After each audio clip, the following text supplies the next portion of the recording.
Okay, I think we probably should go ahead and get going.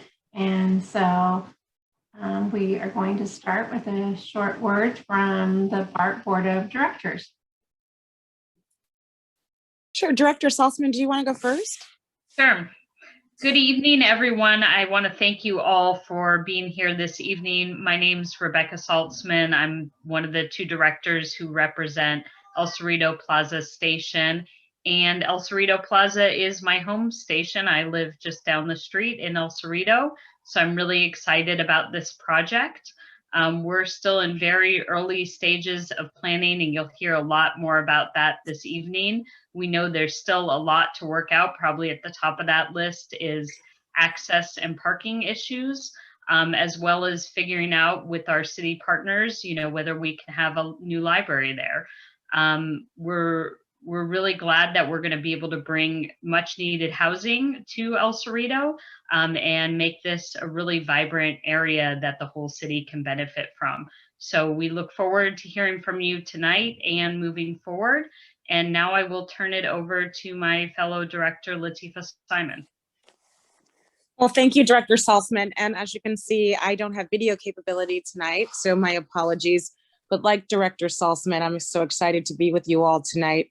But I got to say, our vice president of our board, Director Salzman, has been extremely active in this process, has been on the phone with residents day in and day out. And I am following in her gracious leadership and being here tonight, listening to you all. And she and I and other members of the board, I think deeply share, as with BART staff and all the partners tonight, that this is an opportunity. The development of this site, you only get to do it once in a lifetime. And so it has to be driven and guided by the folks who live and breathe and work in this community. I just moved from Contra Costa back to Oakland, but my daughter still goes to St. John's, and many of you all in El Cerrito know of the amazing school that is St. John's.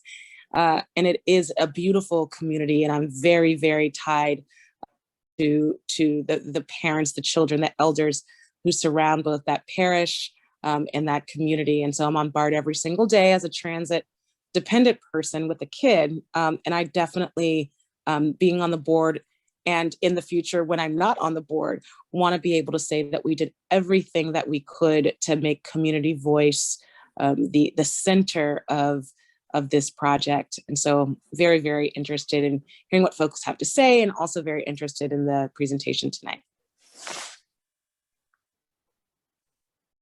Thank you. With that, we are going to just start with a little bit of housekeeping and technology guidance. So we'll talk about translation services, how to utilize closed captions, and then how to share comments or ask questions. Hello, I am Patty of International Contact, your language interpretation host for today. Our presentation today will be available in multiple languages, Spanish and Chinese. In order for everyone to hear the English, please select the EN channel where the main presentation will take place. The interpretation channels are already created. At this point, I would like to ask Elizabeth and Nick Fine to go to the English channel and wait for my instructions. Que dé las instrucciones. Un momentito. ¿Me puedes poner la cámara? Sí, ya. Buenas tardes. Well, one moment, Elizabeth. Let me do one call one at a time. So this is what I need Yikfai and Elizabeth to say when I tell them to say it. Please wait for my prompt.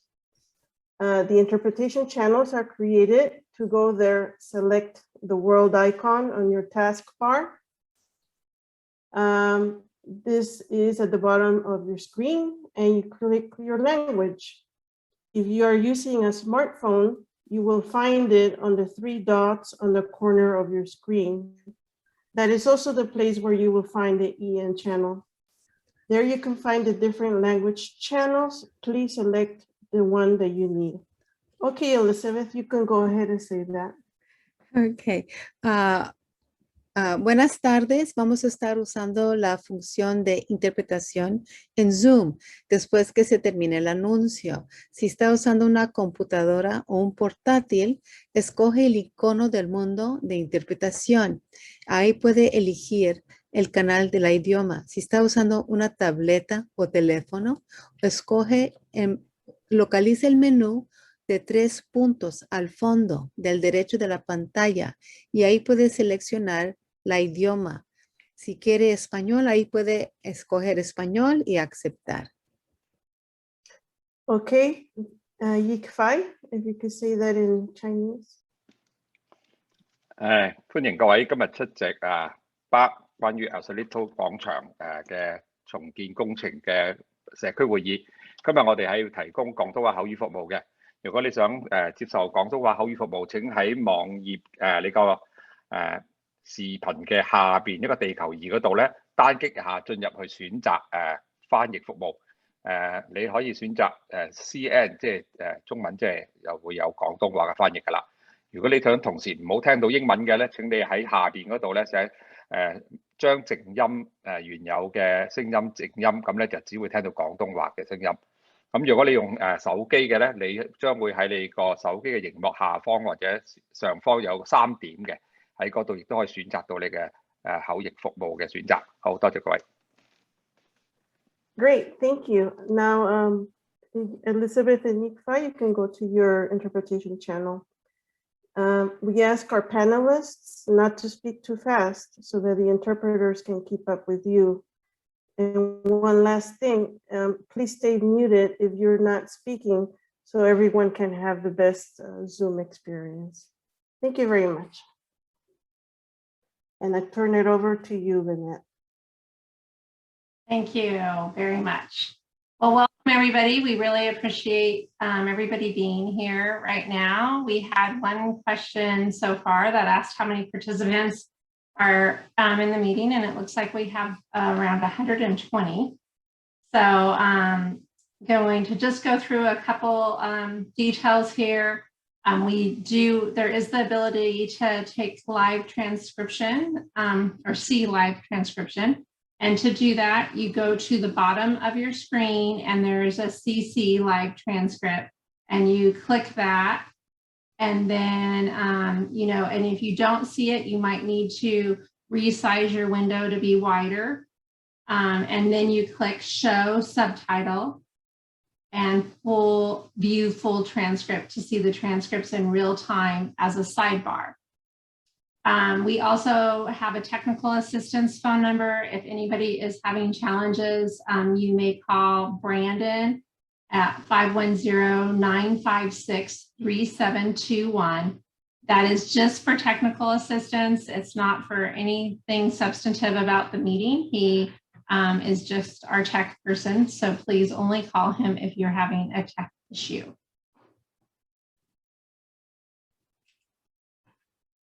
And then related to questions and answers, we are going to, and I will put up an agenda very shortly, go through a couple presentations, and then we will have a good segment of time at the end for questions and answers.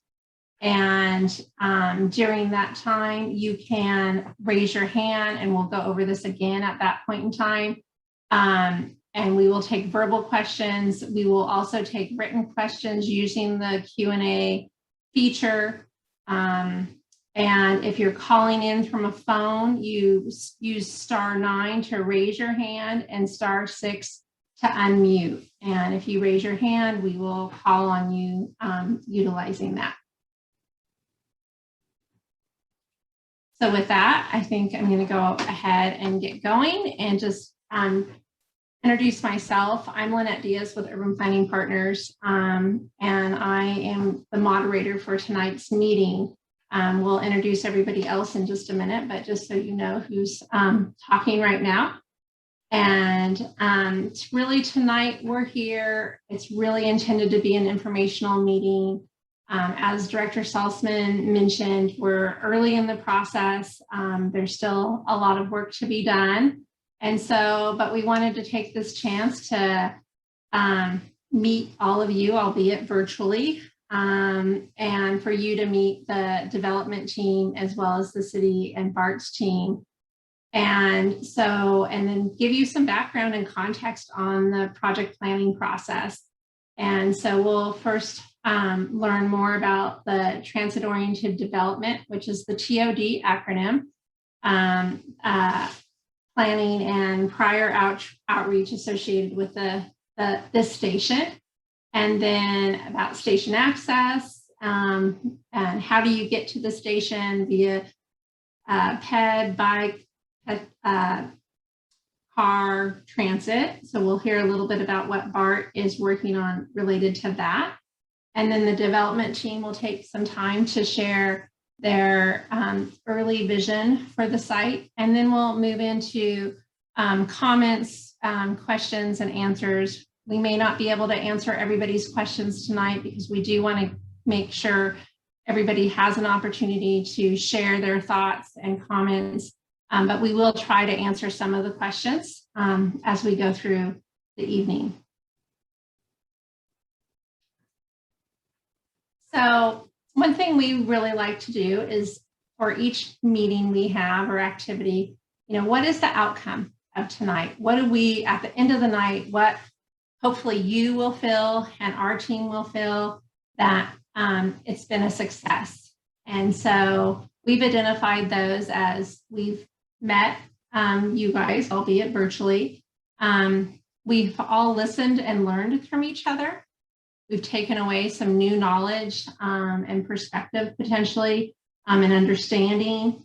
The community has knowledge and understanding about the goals and the process, the station access planning and the initial project concept and vision. And then we have your contact information to develop a project mailing list so that we can keep in contact with you as this process moves forward.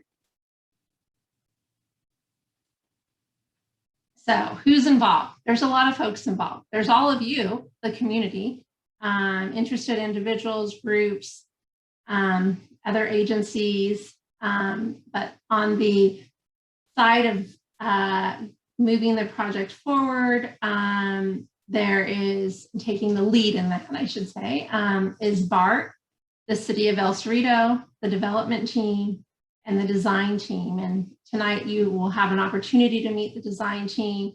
That includes KTOC, BMWP, and I. Willard Kuehl. Next slide. And everybody just take a minute, and this is who's here tonight. I don't think we're going to take the time to do introductions, but you'll hear from each of these individuals tonight. They'll also be available for questions and answers. So we have Jamie Heitshaw from Holiday, Ann Silverberg from Related California, Sarah Kuehl from Willard Kuehl, Peter Waller from KTOC, Andrew from Related, Rachel from Factors from BART, Shannon Dodge from BART, and I've already introduced myself. And there are a number of other individuals here as well from the organizations and development team consultants. So you might meet a few other people along the way. So here's our overall program.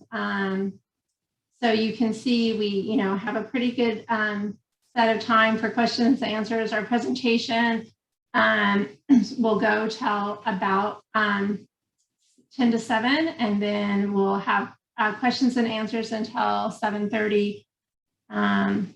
And with that, I think we probably should jump into our presentation and get going. But before we do that, because we want to learn from you and get you guys engaged, we're hoping to hear just quickly from you using this live poll, who's here in the audience?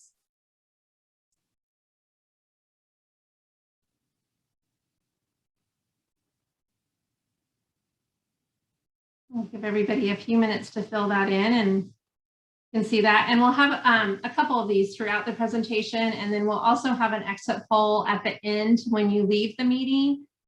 So please, if you can provide us information in that, the more information we can gather, the more helpful it is. So we really appreciate you participating, and completing the polls and the survey.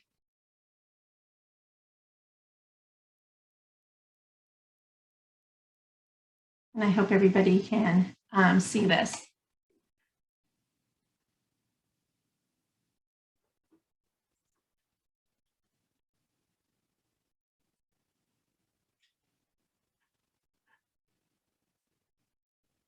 Getting a pretty good return here. We have 72, 73 out of 102. So just a few more people will get in there.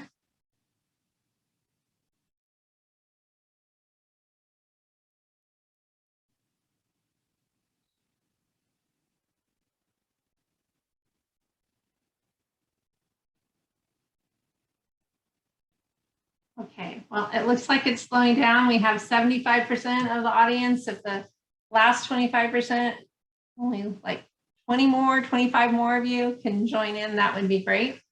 But Shannon, maybe you can go ahead and get going. So Shannon Dodge with BART. Good evening, everyone. Yes, there's a reminder here for anyone who's just joined. There's instructions here for selecting a language channel, English, Spanish, or Chinese. And for anyone who's looking for live transcription subtitles, you can enable those using the instructions on this slide. And also, we have that information posted in the meeting chat, which allows us to give you guys information. And so you can look there if you need those details. Okay. Thank you, Lynette.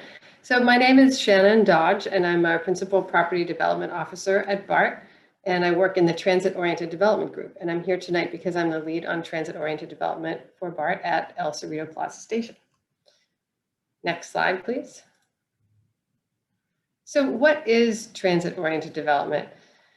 Transit-oriented development is development offering a compact mix of different uses, of different community amenities and facilities, a broad variety of different incomes, and it features great pedestrian and bicycle connections to transit, in this case, BART. So you see here some images of transit-oriented development that has been completed on BART's property elsewhere in Fruitvale, in San Leandro, and in Pleasant Hill. Next slide, please. In pursuing transit-oriented development, BART wants to reduce greenhouse gas emissions and to ensure that lower income households who often live without a car have good access to BART. But really the overarching reason that BART is advancing TOD throughout our system is to increase ridership. And it intuitively makes sense that if people live adjacent to a station, they're more likely to use BART, both for their commute and for other kinds of trips. And we've commissioned research, in fact, to confirm that that's true, and found that TOD residents not only take BART more, but they also take the bus more than others because BART stations function as hubs for multiple bus routes. Attracting more riders to transit is a key reason why our board has adopted ambitious goals for transit-oriented development. And one of those goals is to create 20,000 new homes on our property across all of our stations by 2040. And of that housing, we aim to make 35% affordable with a priority to low and very low income households. TOD at El Cerrito Plaza has the potential to be an important part of that vision of equitable TOD. Next slide, please. So growing ridership is something that we can do by striking the right balance between parking for BART commuters and housing. So here you see before and after images of the TOD at Fruitvale BART. Both of these pictures are taken from the platform. They're the exact same view. On the left, you can see some of the parking lots that used to surround the station. And on the right, some of the transit-oriented development with shops at the ground floor and housing up above. Similar to what you see here, the concept for El Cerrito Plaza would be to build on the surface parking lots to create new housing and public spaces. And fewer parking spaces would be provided for BART patrons. So we at BART know that access to the station is a concern, and you'll be hearing more about that topic in a few minutes. Next slide, please. The state, the region, El Cerrito, and BART all have shared goals to address the twin crises of housing and climate while ensuring safe, efficient, and adequate access throughout the region to great public transportation. So this project is the culmination of years of planning and outreach efforts by the city, BART, and others. And I especially want to highlight the San Pablo Avenue specific plan, which the city adopted in 2014, and that focuses on how to meet those important goals while also making El Cerrito even more livable and vibrant than it is today. And I'm sure many of you participating have been involved in shaping that plan as well. You see here too the Urban Greening Plan, the El Cerrito Climate Action Plan, the city's active transportation plan. All of those capture this community's vision for how we want to improve access options for people to get around while reducing the negative impacts of driving. Next slide, please. BART and the city very much want to hear from you about how to make these goals a reality. BART started outreach with a rider survey that was back in early 2019. And in that survey, we asked questions like how people currently get to Plaza Station, and if they were driving, whether they had any alternatives to driving. Also in 2019, BART and the city hosted public events that I'm sure some of you attended back when in-person events were possible. We got much more helpful input from these two open houses at the station, like the one you see here, and then at a community workshop that we held in October 2019. Next slide, please. More than 250 people came out on a Thursday evening in October 2019 to the Hana Gardens Senior Center to weigh in on the goals and objectives that should guide this transit-oriented development. And we got great feedback, especially around how passengers get to and from Plaza Station, or what we call station access. And all of that input was critical in shaping the goals and objectives that City Council ultimately adopted in November 2019. And that document is really what's guiding the efforts to create TOD at Plaza Station. Next slide, please. So the goals and objectives are a full page of kind of fine print. So I'm just hitting on a few of the highlights here, not the ones that have to do with transportation because my colleague is going to address that later, but some of the other ones. BART and the city truly want to make this an amazing community-centered project, and the goals and objectives reflect that. They call for the Ohlone Greenway to have an enhanced role in making El Cerrito a destination and in reinforcing this area as a community hub. Likewise, Fairmount Avenue, where it faces a shopping center, can have a more active frontage that complements the retail and services offered across the street at Plaza. One option is for the new location of El Cerrito's public library to be there on Fairmount. A focus on sustainability is really important here too, and that's captured in the goals and objectives, as well as housing affordability. So next slide, the developer selection process built on the foundation of those goals and objectives. BART crafted a request for qualifications, or RFQ for short, that clearly communicated the shared priorities of the city and BART to the interested developers. And we were fortunate, given the pandemic and the upheaval in everything in the market last year, to receive qualifications from 4 really strong teams. And those qualifications were scored by a selection panel that included both staff from BART and staff from the city of El Cerrito. The teams were interviewed, and ultimately, the recommendation was to go with a team of Holiday Development, the Related Companies of California, and Satellite Affordable Housing Associates, or SAHA. And that recommendation was accepted by BART's board, which passed a resolution last November to go forward with this team. Next slide, please. The developer team, as I mentioned, is comprised of 2 companies, Holiday and Related, along with this nonprofit developer, SAHA. And the reason they rose to the top was first and foremost because of their past work. They've demonstrated success with recent projects that have many similarities to what is envisioned for El Cerrito Plaza, including the Mayfair Apartments that you see in the image here, that is of course currently under construction at Del Norte. The selection panel found that the development concept struck the best balance among the different goals and objectives for the site.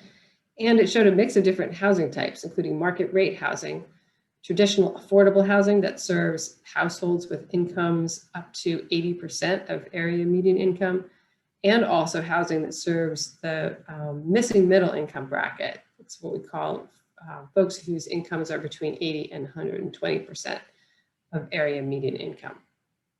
And finally, this team has a wealth of experience engaging the community on its prior projects, including right here in El Cerrito, and they just have strong knowledge of this community.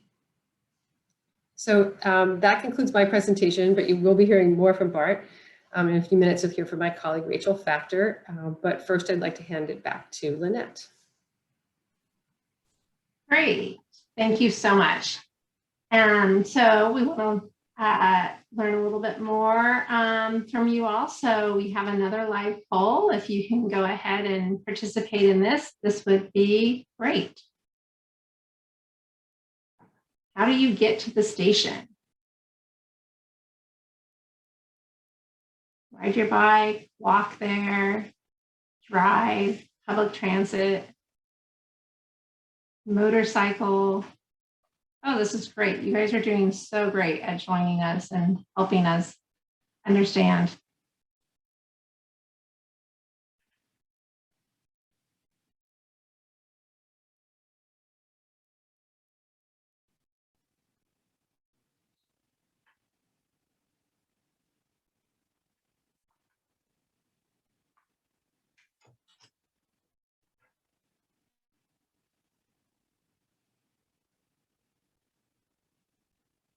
Another few minutes.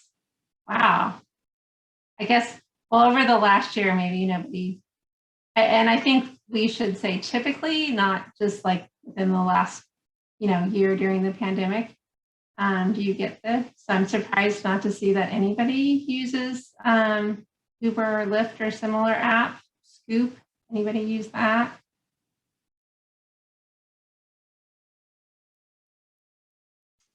All right, it looks like we have about 76% of our participants again, so thank you very much.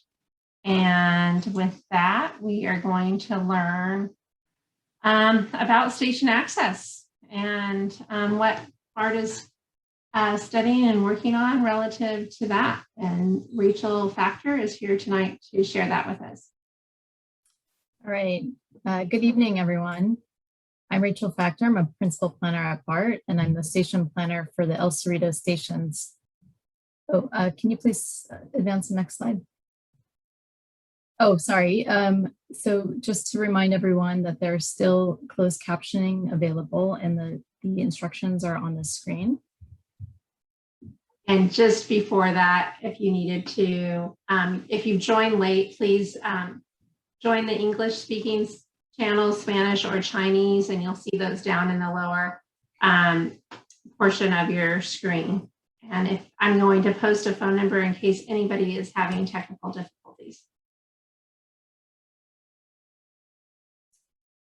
All right, so again, I'm Rachel Factor, principal planner at BART, and I'm the station planner for the El Cerrito stations, and I will be managing all the access planning related work with the TOD. Next slide, please. And tonight I'm going to focus on station access, which is defined as how people get between BART and their various other everyday activities. Next slide, please. So building on Shannon's presentation, the goals and objectives adopted by the El Cerrito City Council in late 2019, which emerged from the extensive community outreach in the same year, emphasize ensuring that development of the BART parking lot will encourage more people to walk, bike, and take public transit, as well as reduce their reliance on driving and parking. And these objectives are also highly consistent with several of the city's adopted plans, including the San Pablo Avenue Specific Plan, the Economic Development Plan, Climate Action Plan, and the Active Transportation Plan. Next slide, please. And these goals and objectives are also consistent with BART's own board-adopted climate goal to increase the number of people who can get to BART without driving alone. And BART station access policy aims to increase the number of people who walk and bike, what we call active access, from 44% to 52% by making it safer and easier to access BART. And this goal builds on trends we saw during a period of rapid ridership gains when the share of riders getting to BART by walking and biking increased from 35% to 44%. And fundamentally, to ensure we meet our climate goals, we have to open up opportunities for people to use BART on a daily basis by making it convenient through sustainable access options. Next slide, please. At El Cerrito Plaza station, over the same time period, we saw a decline in the percentage of people driving alone and parking at the station from 42% to 34%, resulting in around 2/3 of the BART riders walking, biking, riding the bus, or getting dropped off at the station. Next slide, please. And one of the unique characteristics about El Cerrito Plaza station, it is very much a neighborhood station, and people are generally coming from pretty close by, on average less than a mile. And this map to the right shows a 15-minute walk, bus ride, and bike ride from the station, noting that this doesn't include electric bikes, which would take people out further. And the red dots are the home locations of people who are parking at the station, scaled to the rough share of drivers. So we see that about 58% of people driving and parking at the station before COVID live within about a 15-minute trip, acknowledging from our survey data that not everyone who is within a short distance can necessarily change how they access the station with the current station access options. Next slide, please. So why is BART considering reducing BART rider parking? In summary, a reduction in the amount of BART rider parking supports this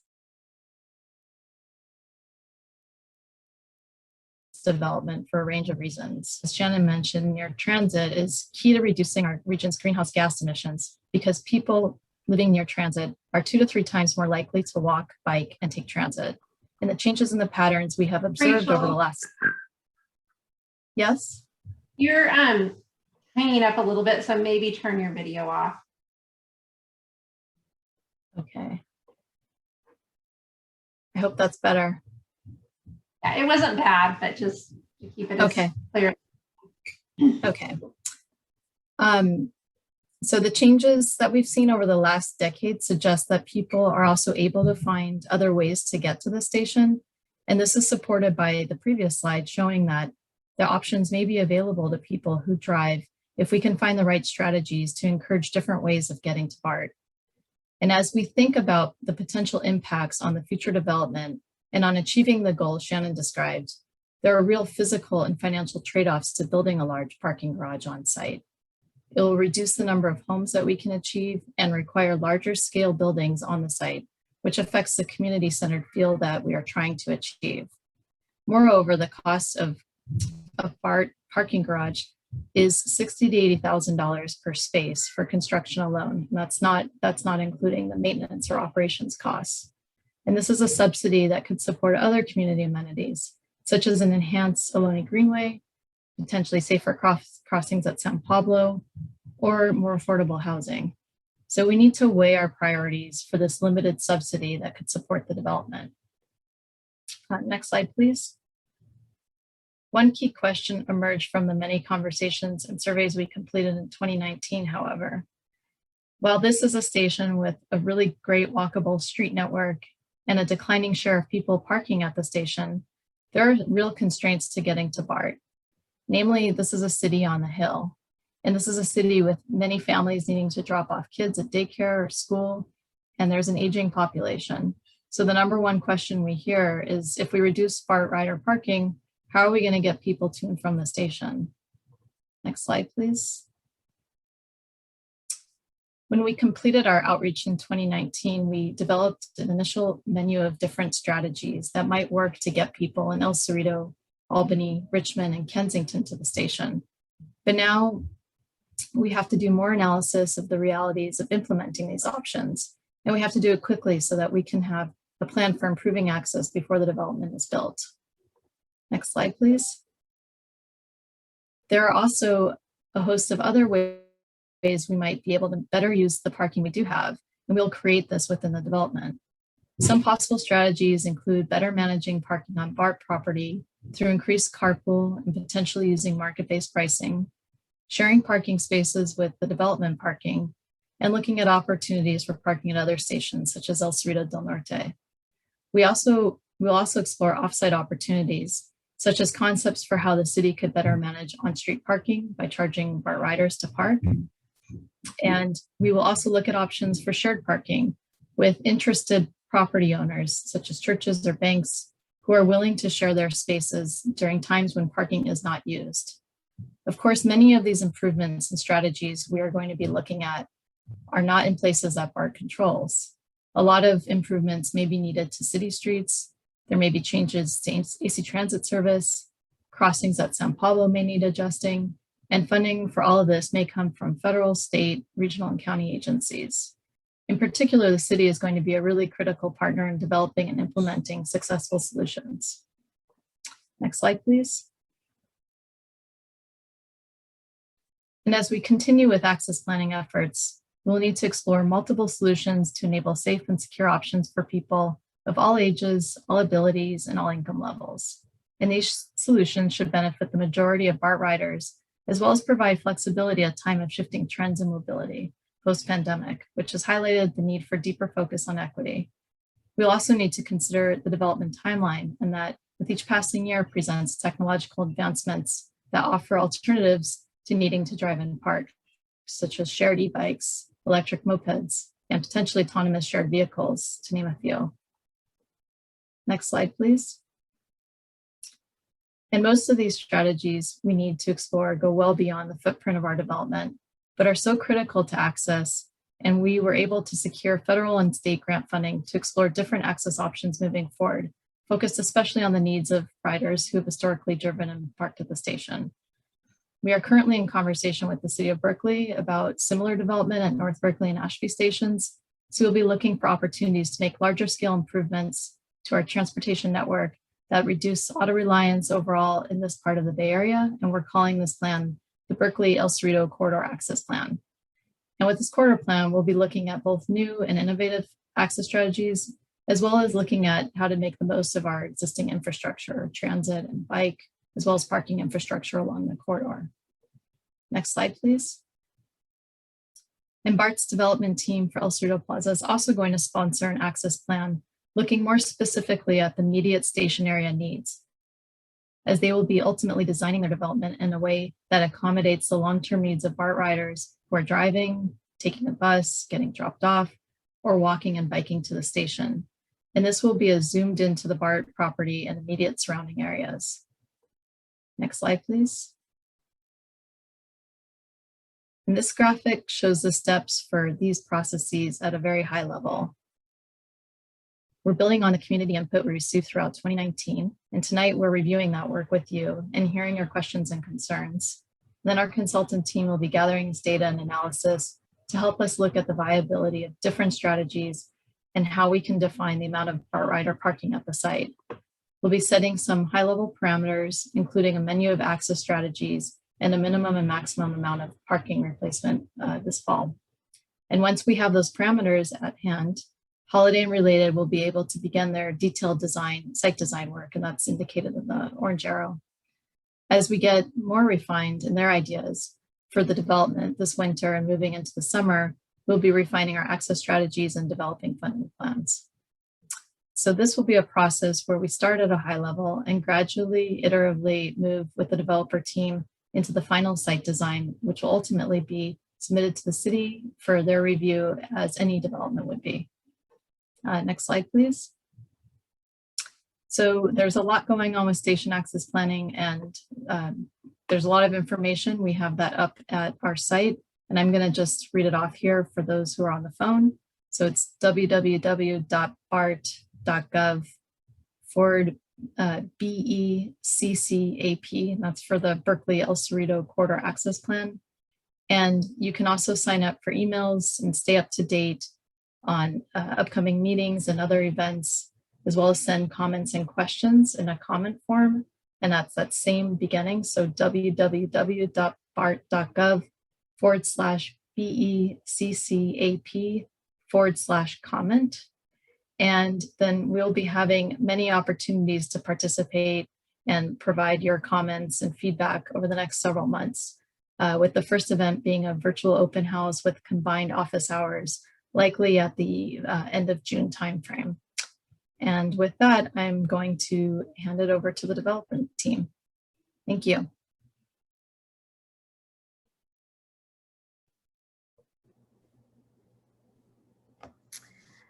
Hello, everyone. I'm Ann Silverberg, and I am the CEO for Northern California Affordable at Related California.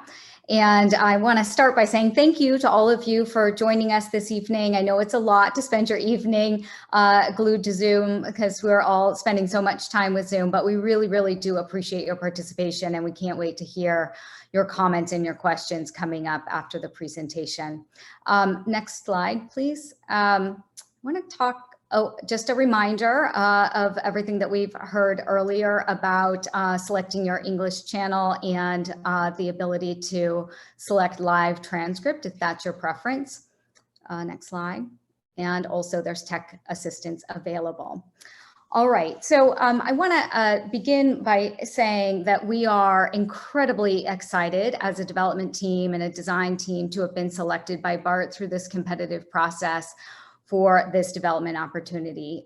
It's really a very awesome responsibility to think about how and what this can be.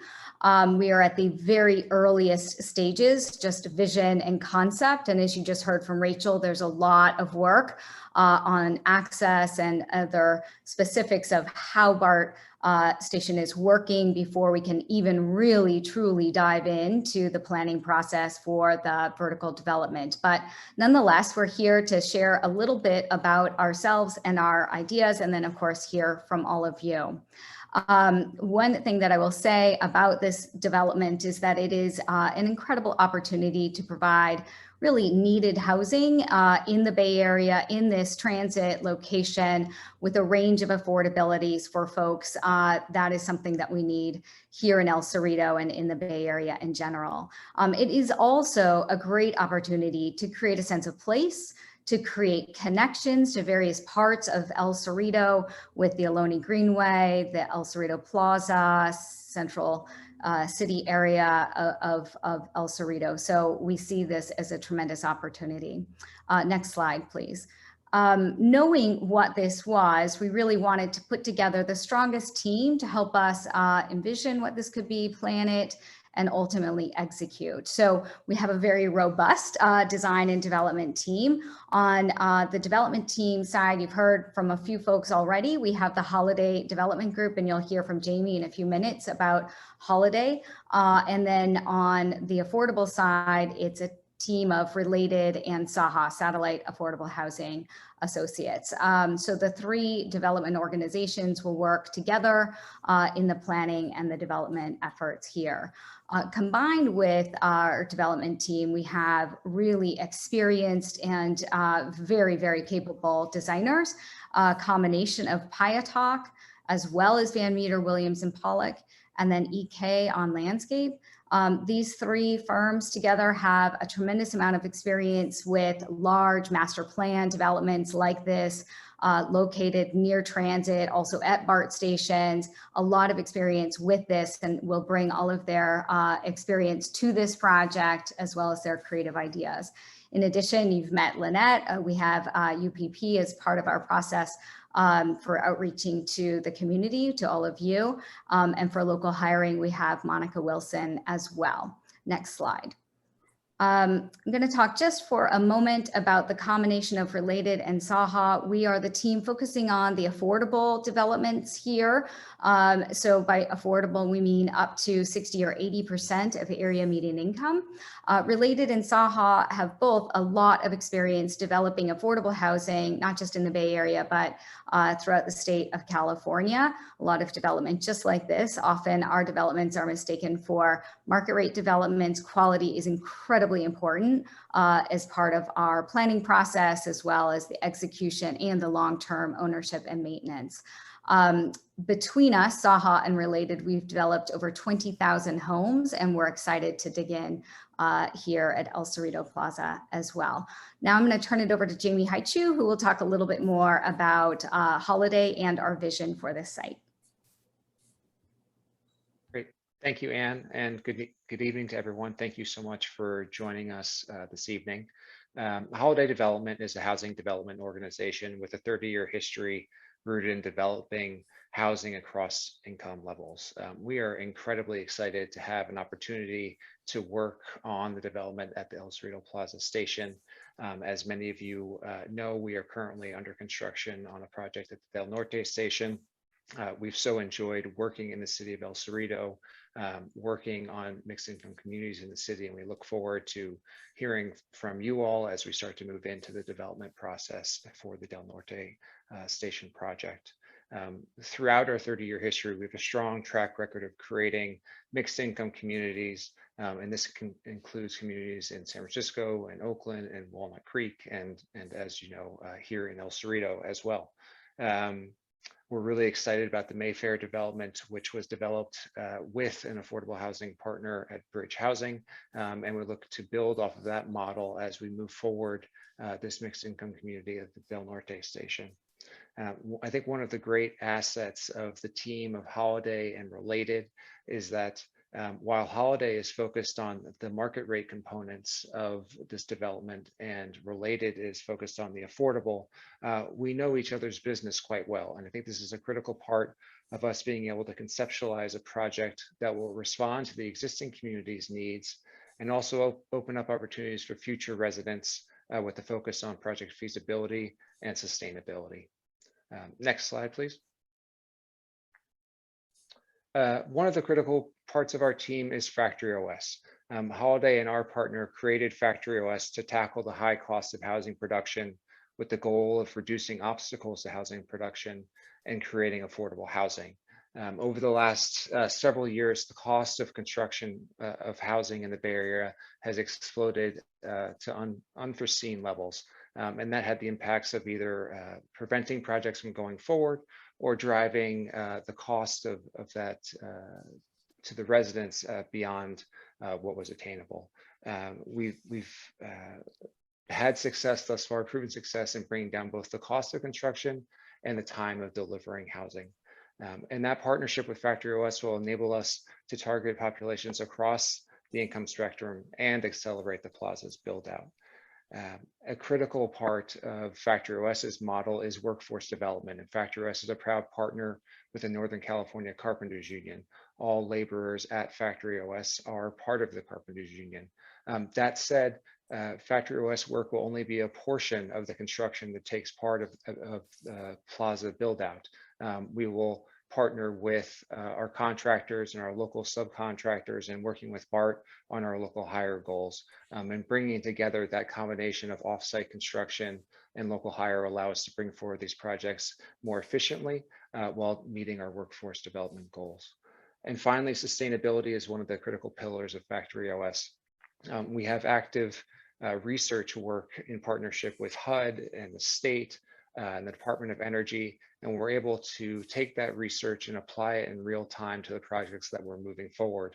And we'll be able to take those learnings and apply them to the projects as part of the El Cerrito Plaza development. With that, I really want to turn it over to our design team to talk about some of the inspiration that we've had thus far in our very early conceptual work. Great. Thanks, Jamie. This is Peter Waller with Plantalk Architects.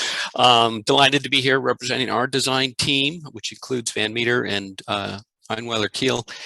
We are going to dive into this conceptual plan and then we can get into answering people's questions because I know people are anxious to do that.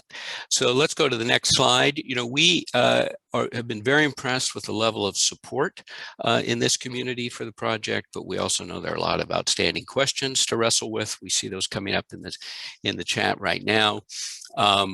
We're familiar with this conversation. It's important to note that two of our design team members are residents, longtime residents of El Cerrito, Kevin Markarian with Plantalk and Ben Chwaki with Van Meter Williams Pollock.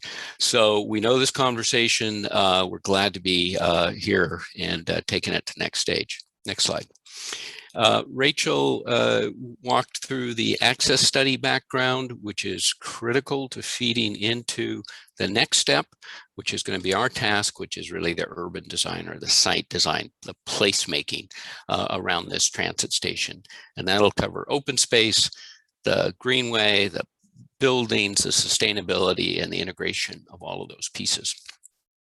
So if we go to the next slide, I think we're going to have Sarah jump in and unfold this for us. Fantastic. Thank you, Peter. So my name is Sarah Keel, and I'm with a landscape architecture firm called Einwiller Keel. And I'm always really interested in projects like this because I think BART as an infrastructure and as a piece of transportation is incredibly wonderful, actually.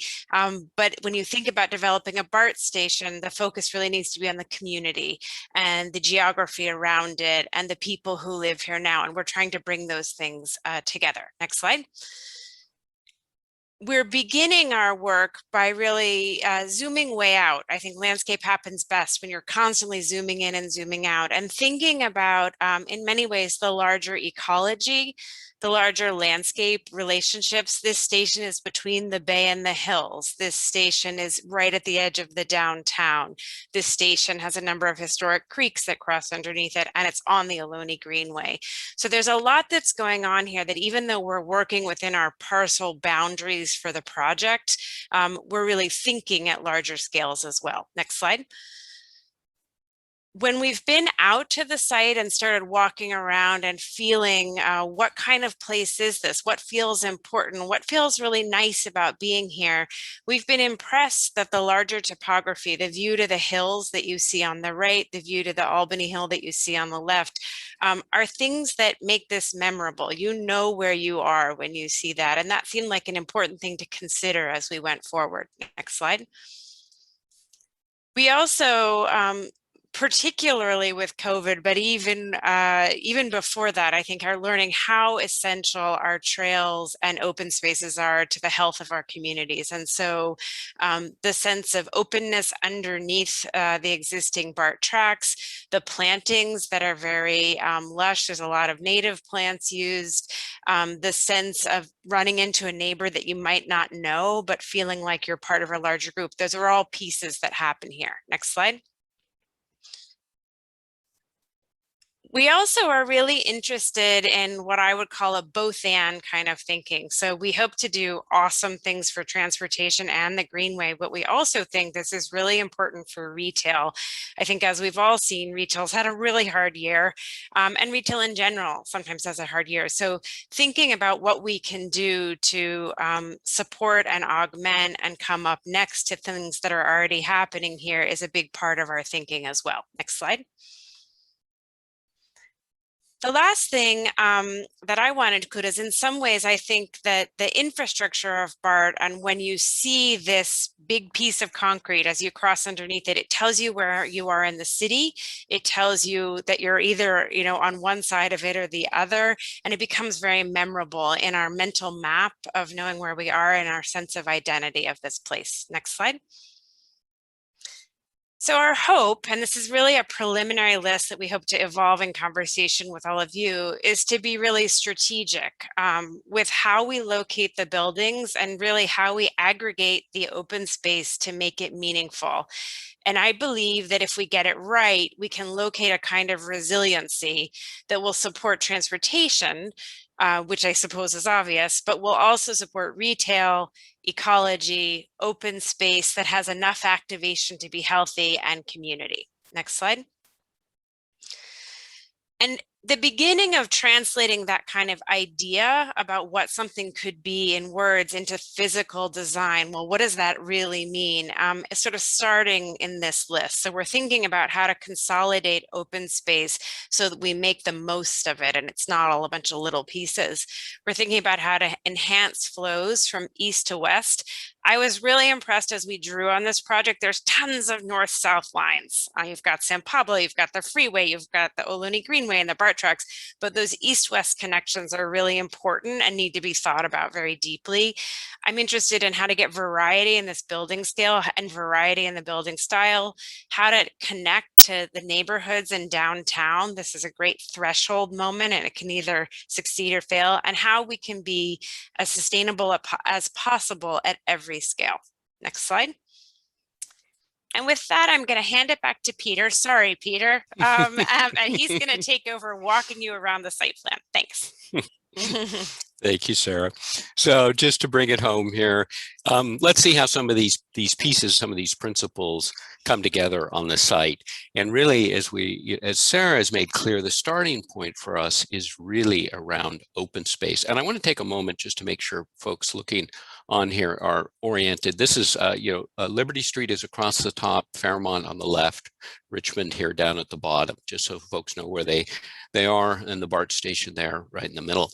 So if we go to the next slide here, really our starting point is this notion of consolidating our open space. That's the most important step. And key to that is really to get the vehicles and the buses, in our mind, on one side of the station rather than on both. So in this initial plan, we've put them all on the west side along a new Oak Street, which is integrated with this expanded transit plaza. It captures all that space under BART as well. And then that allows the trail, the greenway, to come right to the station on the east and to combine with that existing open space. And then we really expand this both to the north and the south with some additional activity nodes, play areas, bike stations, so on along the trail. So there's this really strong coming together of that north-south piece. And then critically, on the next slide, is to then overlay this with that east-west connection that Sarah emphasized. This is how people come to the station. People come down from the neighborhood. We've created a diagonal plaza that lets them, get into that station as quickly as they can there at Richmond and Center Street. And then that expands to become a linear plaza that reaches out to the corner of Liberty and Fairmont, creating another little plaza, that corner of that emerging downtown. And that also happens to frame a lovely view of Albany Hill, or El Cerrito. So these two overlaid together create this really dynamic open space. And if we go to the next slide, that kind of breaks our buildings up into these nice sized pieces. And on these ground floors, we get a continuous series of active uses that are, and I'm stopping my video because I'm getting this buzzer in my ear, including the library at C, which is a nice sized chunk fronting on Fairmont and the plaza, other active uses in blue, and then all the way around ground floor units with front doors, stoops, landscaping. So we have this continuous neighborhood edge on the public streets, on the public open spaces. So it's a preliminary plan, but it's a really great opportunity to get more feedback from everybody. And let's go to the next slide.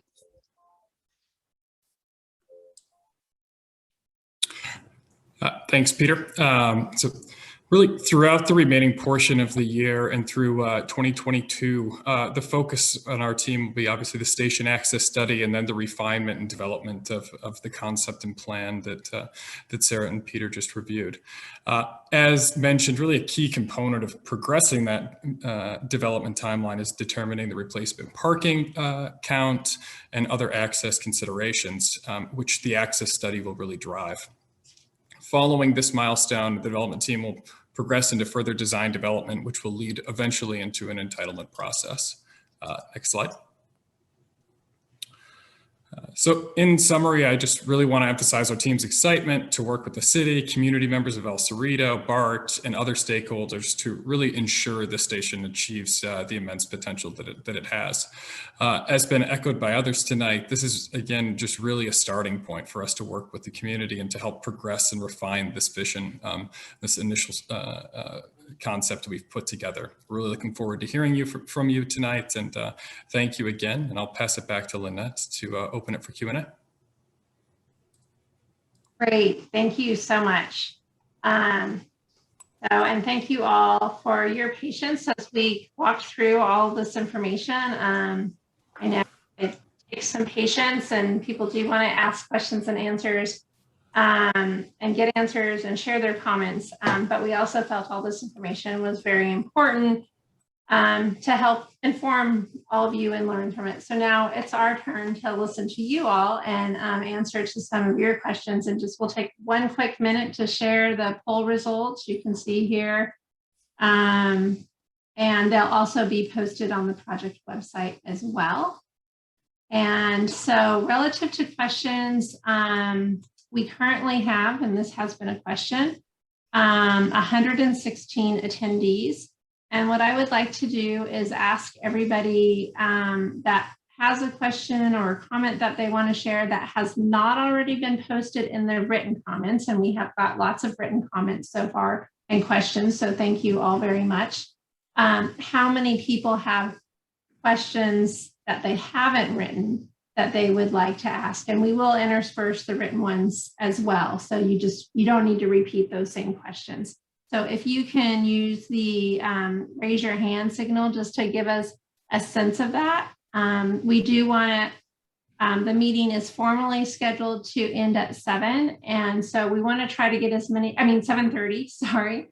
But we're happy to stay on, and all our panelists and participants are happy to stay on and answer more questions, and the meeting will be recorded. So if you have to sign off early, you can, and then you can go back and listen to the questions and answers discussion. We will also be preparing a frequently asked questions that will be posted that will take a lot of this information and a lot of the, there's a lot of overlap in the questions. And so we'll handle that through a frequently asked questions.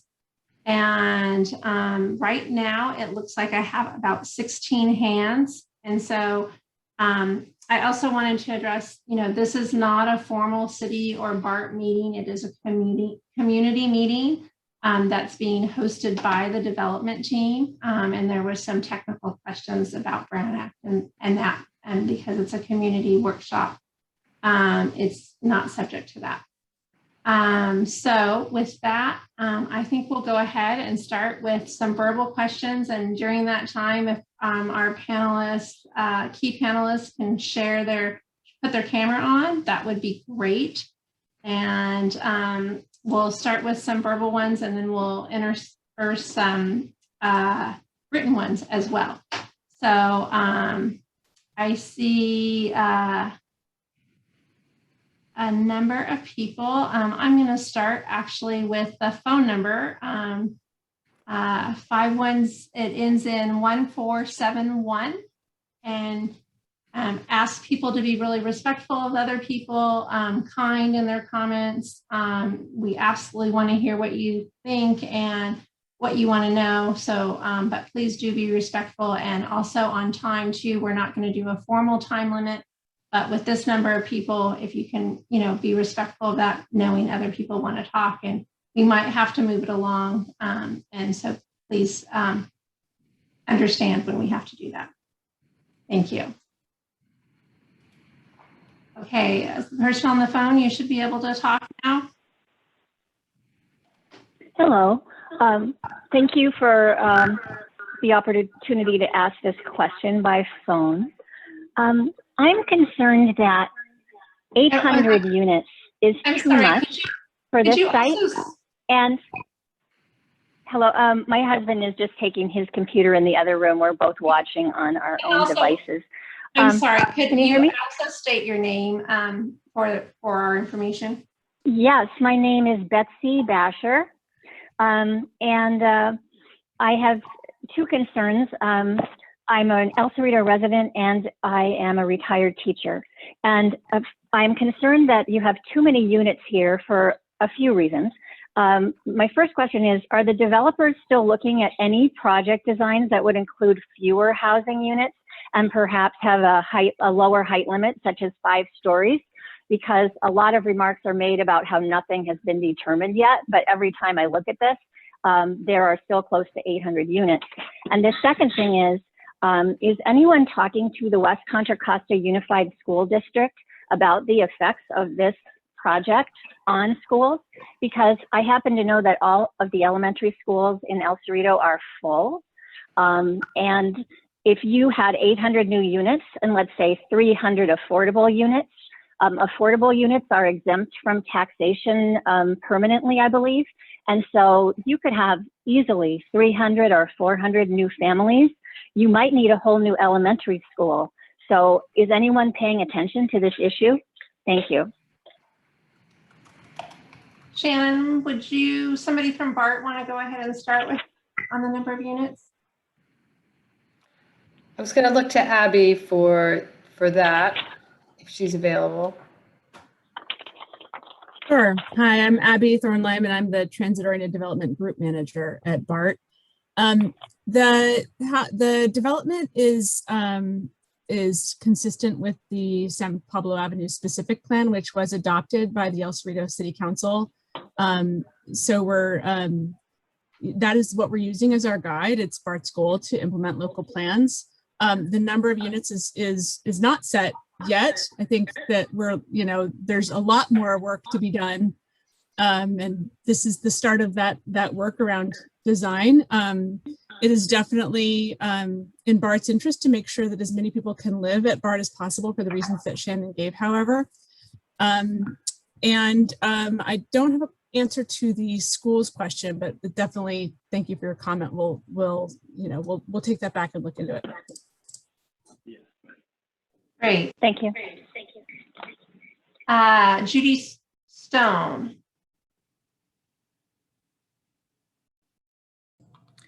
Are you there? This is to follow up on the previous question about the height of the units. I live 2 blocks from BART on Fairmount on a split level home. And all I can think of is that our house will be in shade pretty much all day with 8 stories in front of us. And I don't understand how this can possibly be a benefit to a basically suburban community with old, mostly single-story homes. And this is, I've been to all of the other BART developments, and I've counted the stories. And the development at Del Norte doesn't have a bunch of homes around it. This one does. And it's going to affect real estate value, and it's going to affect how we actually can live in our homes, how we can grow our gardens, what we can see, how the shade comes. 8 stories is an awful tall building for this neighborhood. And I'm wondering if there's been any consult at all for lowering the height of the buildings. Okay, thank you for your concern. I think that's a comment that we'll take into consideration as we move forward, unless somebody from BART or the design team want to address that. I would be glad to say quickly, Lynette, Judy, thanks for the question. We absolutely have to look closely at the shadows, and we've already assumed that we really have to step down as we come close to the neighborhood streets. We're really proposing, I think, 7 stories maximum right now. So we will do some shadow studies and share that with everybody. But that's a real critical piece, is to make sure we're not shading the existing neighbors. Thank you very much. Linda Frank. I see, Linda, you've provided some written questions, but we'll give you a chance to ask something that you haven't provided in writing. Okay, there we go. Yeah, no, I share the concerns previously mentioned. Honestly, just looking at the schematic, the one building is like this monolith. It's humongous for the space. I mean, there's just these, 2-lane roads surrounding it. We already have buildings going up on San Pablo. Then you have the plaza. Honestly, traffic is just going to be, I don't even know, how that's going to work, but it just seemed like everybody wants, well, I shouldn't say everybody. I think most people want more affordable housing, but the size of this project is insane for this community, honestly. And I think we're all saying that. And as far as the San Pablo specific plan, there were a bunch of us there that didn't want 8-story buildings. We were just kind of ignored. And that's really what happened. So I just wanted to put that out there. Melanie, do you want to respond to that briefly?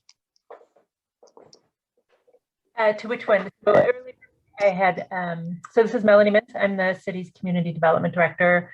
And one of the questions that came up a few speakers ago was about the school district. And I wanted to share, and that does relate to this specific plan as well.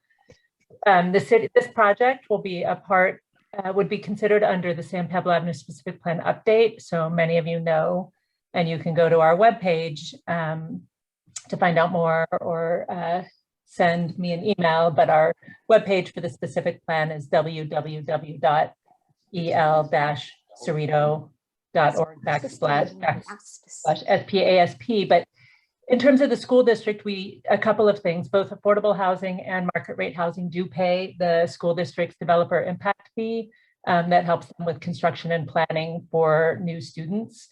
Similarly, when we prepare the environmental impact report for the specific plan update, we do notify the school district and we stay in touch with them as much as possible around development.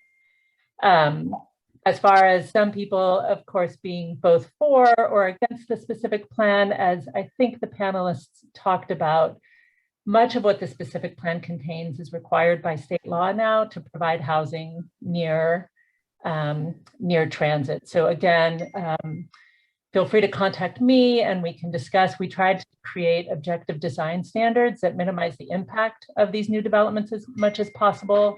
But also in developing the specific plan, the city conducted a lot of economic analysis and various pieces that the city council directed us to look at in terms of what would attract investment to the community. So again, the community development department's accessible to talk about this, and we'll be holding upcoming meetings as well, and look forward to continuing this conversation. Great, thank you. All right, howdy.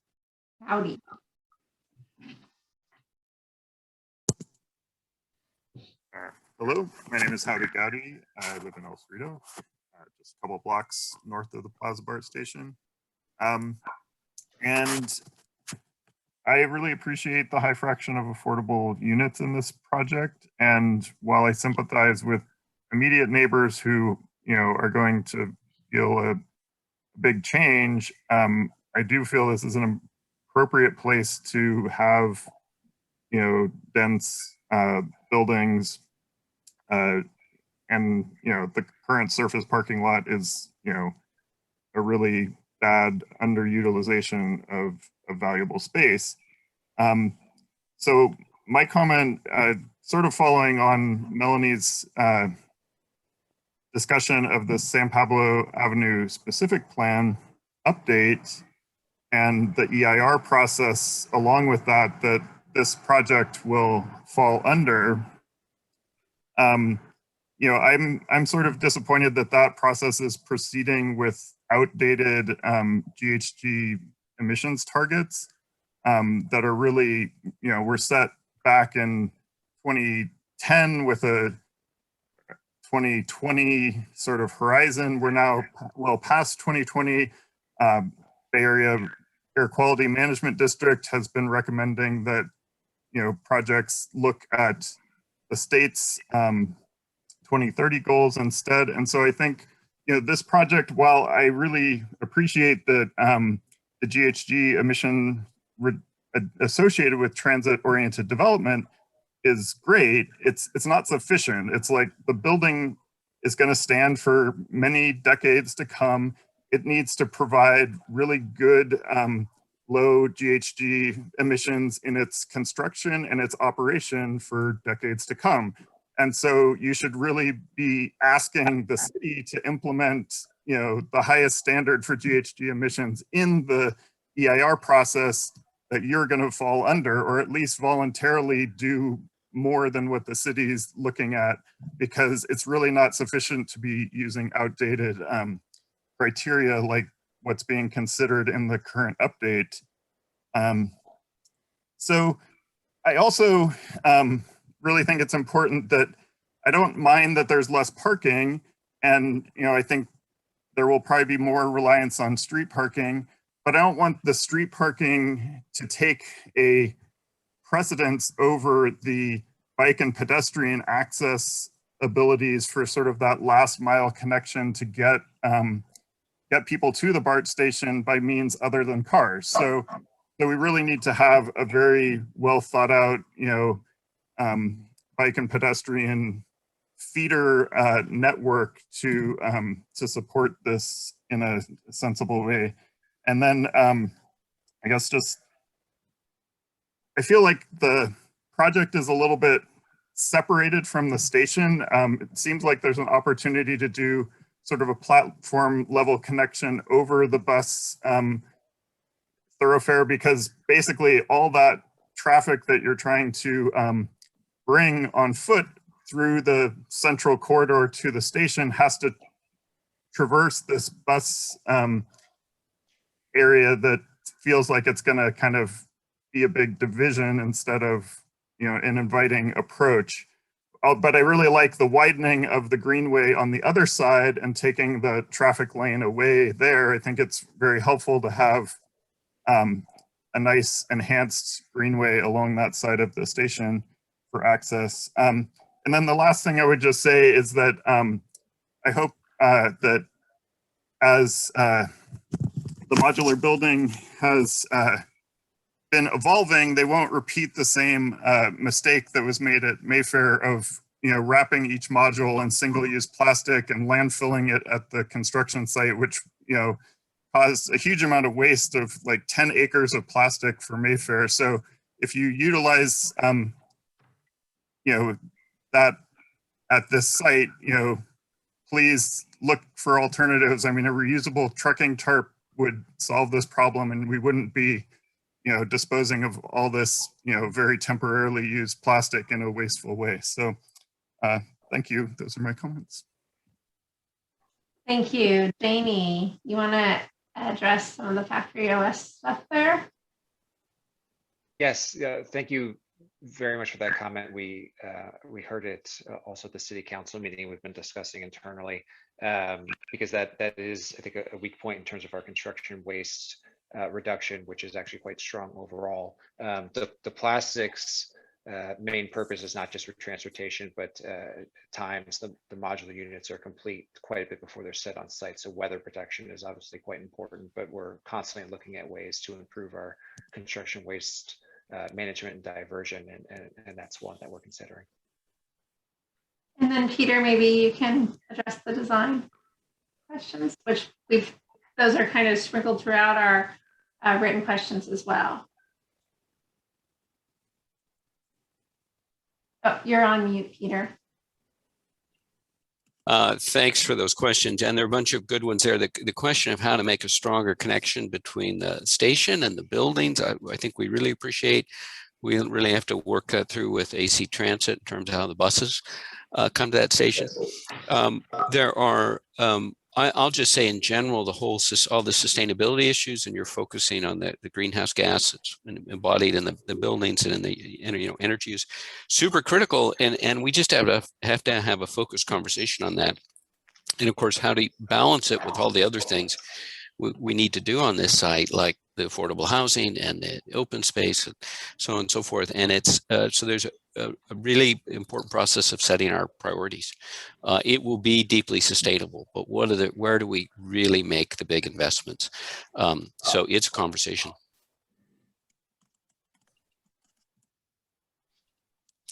And there were many more things wound into those comments that I think we will record and work on. I think those were all really good. Yeah, thank you. Yes. Okay, Kara Hauser. You should be able to talk now. Hello, I'm Kara Hoosier. Can you hear me? Yes, and thank you for the correction. Thanks everybody for the presentation. Really appreciate the time and hearing from everybody. I'm an El Cerrito resident for 15 years or so, but really just a kind of a lifer local, and definitely a BART user. I live in the hills, and so like if I were to access the station in a kind of a post-car way, it probably would be with electric bikes. And so that's one sort of micro question, but really it wraps into all of the access stuff, which I know you've been really thoughtful in trying to figure out all these different ways. But one way to make that work for folks is really secure bikes. And I see a little spot for that. I'm looking at your plans from the city council one, a little spot for that, making sure people's bikes actually are there when they get back, at the end of the day is cool. I'm also just excited to learn more, and I know you're at early stages, but just kind of design stuff, landscape, how the site plan works, how this building looks and feels, and that I don't know if you yet have views, elevations, different kind of what's it like to be walking up and down the street, how does a pedestrian see it? What's it like to be sitting in any of these plazas, what goes on? And so I suspect those are going to be higher detailed questions that get sorted out in the future. But one thing that would be really cool, and I'm just going to throw this out there, is, so I see restaurant in little C1 building corner, like to have like a rooftop sort of lounge deck for that restaurant somehow that's secure from I don't know, so the residents still feel safe, but you know what I'm getting at. I mean, I think I want to understand a little bit bigger picture to make a little bit more grander gesture. El Cerrito doesn't really have a downtown so much. We've got the plaza, but I think a lot of folks are really interested in helping make this be a real amazing, gorgeous, vibrant, sort of an urban core. I mean, yes, we're the burbs, but we're the inner burbs. And I think a lot of folks want, cool restaurants, stuff you can walk to and do, and something that feels like a really incredible public realm. And I see bits and pieces of that. Art Plaza, Hill Plaza. I don't see like a sort of a grand spot, but I don't think I quite understand what's happening here. So I guess all that to say, I'm excited to learn more about kind of how you're thinking about all those things and how this can really become an exciting community hub for folks who, when they get off, off the station, maybe they stop by for a beer and some live music in the courtyard. And it's just a really inviting and beautiful place. So definitely keep me on the list when you're ready to talk about all of those things. And then just very basic, high level, very happy about all the housing, all the affordable housing. I think we need it, and this is the spot to have it. Great. Thank you for the positive comments. In the essence of time, I think we'll move forward, but definitely consider your comments, and you'll definitely have many opportunities to be involved as this moves forward. And I keep going through people who haven't asked questions yet. So next is Steve Price. Hi, can you hear me okay? Yes. Okay. I've lived in El Cerrito for over 30 years, so I've seen El Cerrito evolve in a lot of ways, and it's pretty remarkable the changes that have happened. It was, many, many years ago, we were so happy when we finally got a coffee shop that served lattes. And it was like, this is like 25 years ago, everybody was totally thrilled. Now, last time I counted, there's like 7 different places in town where you can get lattes. So the city is really evolving. The city hall used to be in a trailer. Now it's, it's a proper city hall. It has stature. It's tall. Tall actually gives architecture stature. So I have no problem with developing on the plaza, and I think it really is an appropriate place for putting in affordable housing that can actually function in a way that functions independently of market forces to a certain extent. I guess and that the person who was concerned about the building heights earlier, who lived in Fairmont, shadows are generally cast not to the south, but to the north. So I don't think anybody on Fairmont has to worry about shadows coming, that the sun would have to make an astronomical change in location in the sky for that to happen. But there's a number of different things that could happen to make the architecture maybe more appealing and more acceptable to the public. Namely, I think the density could be located at the center of the project, or maybe closer to Fairmont Avenue, along Liberty or Center Street. It would probably have to be scaled down somewhat. And it looks like from the plan, there's step backs, from the upper stories on the center, which I think is a really good idea. And, and I was on the Urban Forest Committee, so I'm always kind of pushing street trees. And people don't realize that street trees get to be 4 and 5 stories. And, and they block, buildings that are considerably taller than them because they're in the foreground and the building is behind them. So eventually over time, they mitigate the heights of buildings. The monolithic look could be broken up with varied facades. There could be changes to the roof lines. So it looks like the developers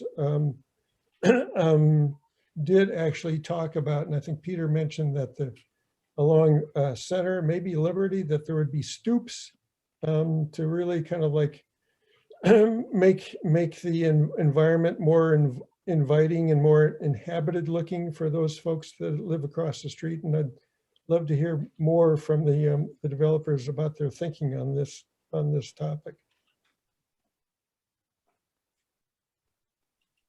All right. I think those are all great comments. Steve, thank you. Peter, you want to jump in there for a few minutes or a minute or two? Well, I think there's some interesting points there about, first of all, I really appreciate the point about the trees. That is really true. And trees kind of love to grow in a little bit of shelter of buildings, particularly in our climate. So there's a good synergy there. And I like the point about, we need to continue to think about where to put the density in the taller buildings on the site.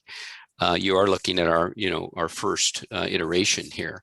So I think there's a good additional things to think about. And I just want to second, it's super critical what we do at the ground floor of all of these buildings facing the streets. It's stoops and front doors and landscaping and lighting, and so we really make it the side of the street you want to walk on. It's attractive, it's safe, so on and so forth. It feels like the neighborhood, and we can do that even in a tall building. So yeah, lots of good stuff there. We're thinking about all of those things.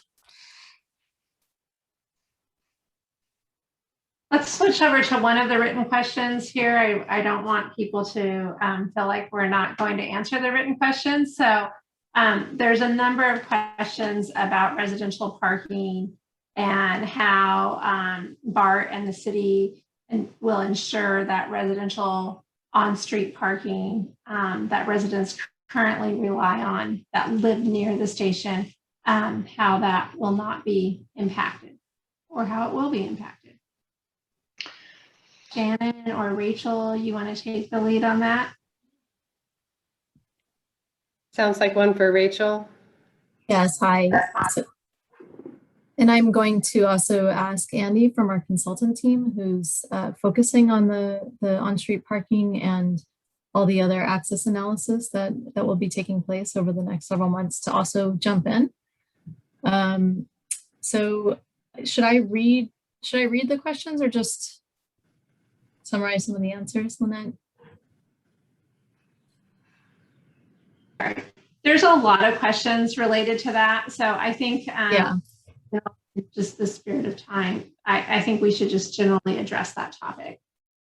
All right. So, just broadly, the city and BART share a goal to minimize automobile use by residents. And there are several considerations here. Because of its location on BART, the design and parking availability, development will generate fewer auto trips per capita than if it were located in other parts of the city. And then access strategies and investments will be developed to benefit riders and residents alike, ultimately to improve non-driving options for people trying to get to BART. And there's going to be a transportation demand management plan also for the TOD to reduce auto trips and minimize car ownership. And that would compel the developer to provide several measures in service of reducing car trips, such as bike parking, showers, lockers, potentially bike share memberships, bike repair stations, car shares, and so forth. And BART is also exploring, together with the city, this concept of on-street parking management. So pricing the parking on the streets so that we can better manage the use of the streets, and also ensuring that the city is benefiting from the the revenues that this will generate, and this will also feed back into the community. And let's see. I think Andy, do you want to jump in with any other additional comments here? Yeah, especially so my name is Andy Kaczynski. I'm a transportation consultant with Fair and Peers, and I'm working with BART on the corridor-wide access planning for this station and other stations in Berkeley. I just want to touch a little bit more about on-street parking management around the station. BART is going to be studying and developing a parking management concept in collaboration with the city of El Cerrito, which could change how the city currently manages on-street parking around the stations to make it so that non-residents, so BART riders, they might be able to pay to park on street, and set up that parking in a way that manages demand well enough to ensure that residents that have residential preferential parking permits, so the RPP permits, can still easily and quickly find a parking space near their home. So that would certainly look to ensure that. And BART, will be developing a draft of that concept, and it could include changes to the RPP areas to protect existing residents' parking. And as part of that process, very much that concept will be shared with the public for during the outreach process, likely later this year, to refine it and get public input on it.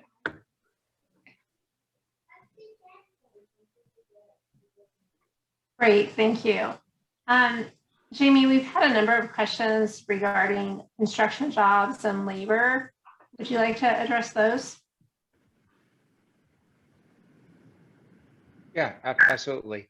As I touched on during our presentation, one of the founding missions of FactoryOS is really around workforce development.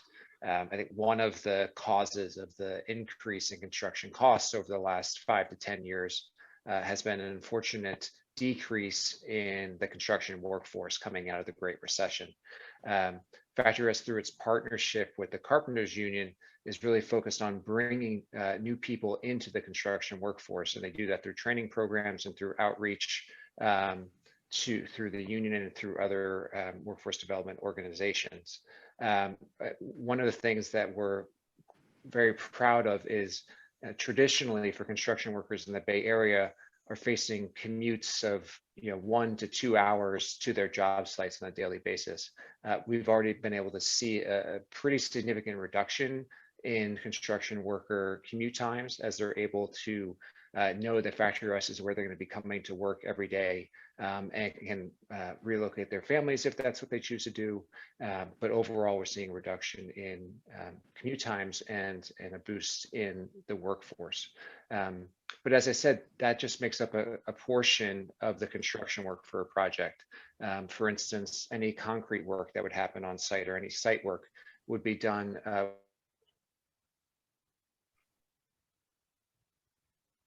we are required to work with the local trades on local hire provisions, and through our partnership with Monica Wilson, a consultant that we've brought on board, will be quite focused on those local hire requirements. So we think we have an opportunity to continue the development of a new construction workforce with FactoryOS, while also remaining focused on local hire and making sure that members of the community have an opportunity to take part in this development. Great, thank you. Okay, let's switch back and go to a verbal question from Glenn Shannon. Yes, hi there. It's actually Mark Sifling. First of all, I wanted to thank you all for sharing. This is very exciting. It's, I think, the biggest and most exciting thing that's happened in El Cerrito in a very long time. I actually don't live that far from BART, so I can walk and bike. And I wanted to ask a very specific question. There are very nice little storage lockers where you can store your bike. Could one of you talk a little bit more about how we could get more people to bike to BART and be able to store their bike there while they're at work? Rachel, you want to go ahead? Yeah, so part of this access planning work that we're doing is looking at all the different ways that people can get to BART, and including improved bike infrastructure, so cycle tracks and bike lanes, as well as secure bike parking. We did hear in the 2019 survey work we did, and a lot of community feedback, that there was high interest in adding secure bike parking at the station. And in fact, we recently added some additional quads there. So that's definitely going to be part of what we're exploring, and hopefully that answered your question. Was there any additional question that I missed there? No, not really. I thank you for that. And I guess it's just more of a comment that I think all of us who are looking at this are thinking about the parking and the car situation, and probably all of us are also thinking about what we can all do to change our behavior so that maybe we can do more walking and bike riding to get to the station. Okay, thank you. Garland Ellis.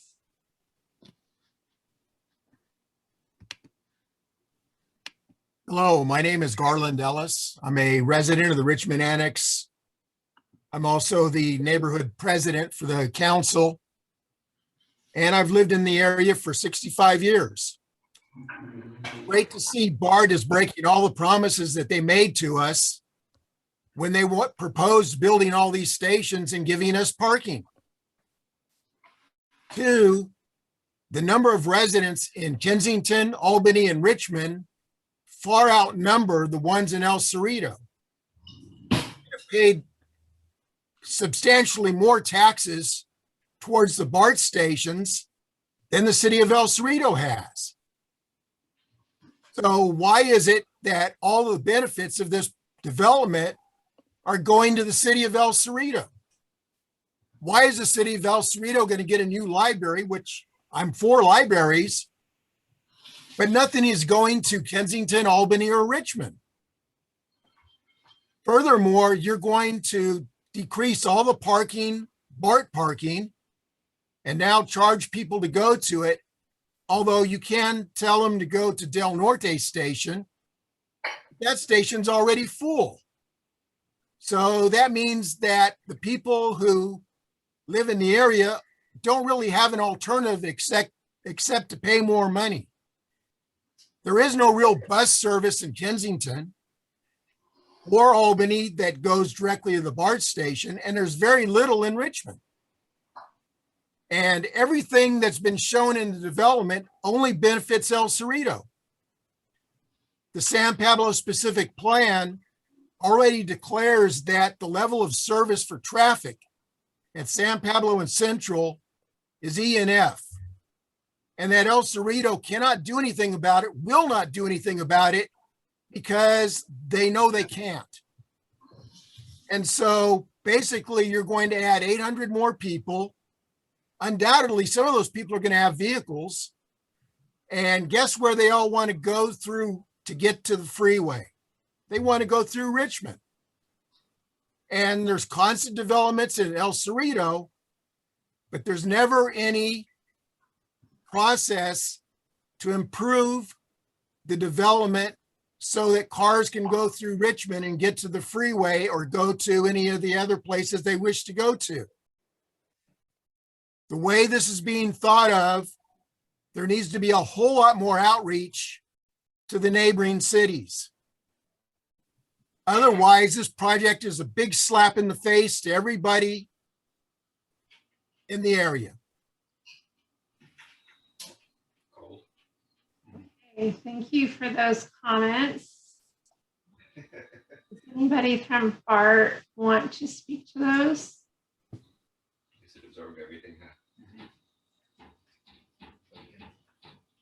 Yeah, this is Abby.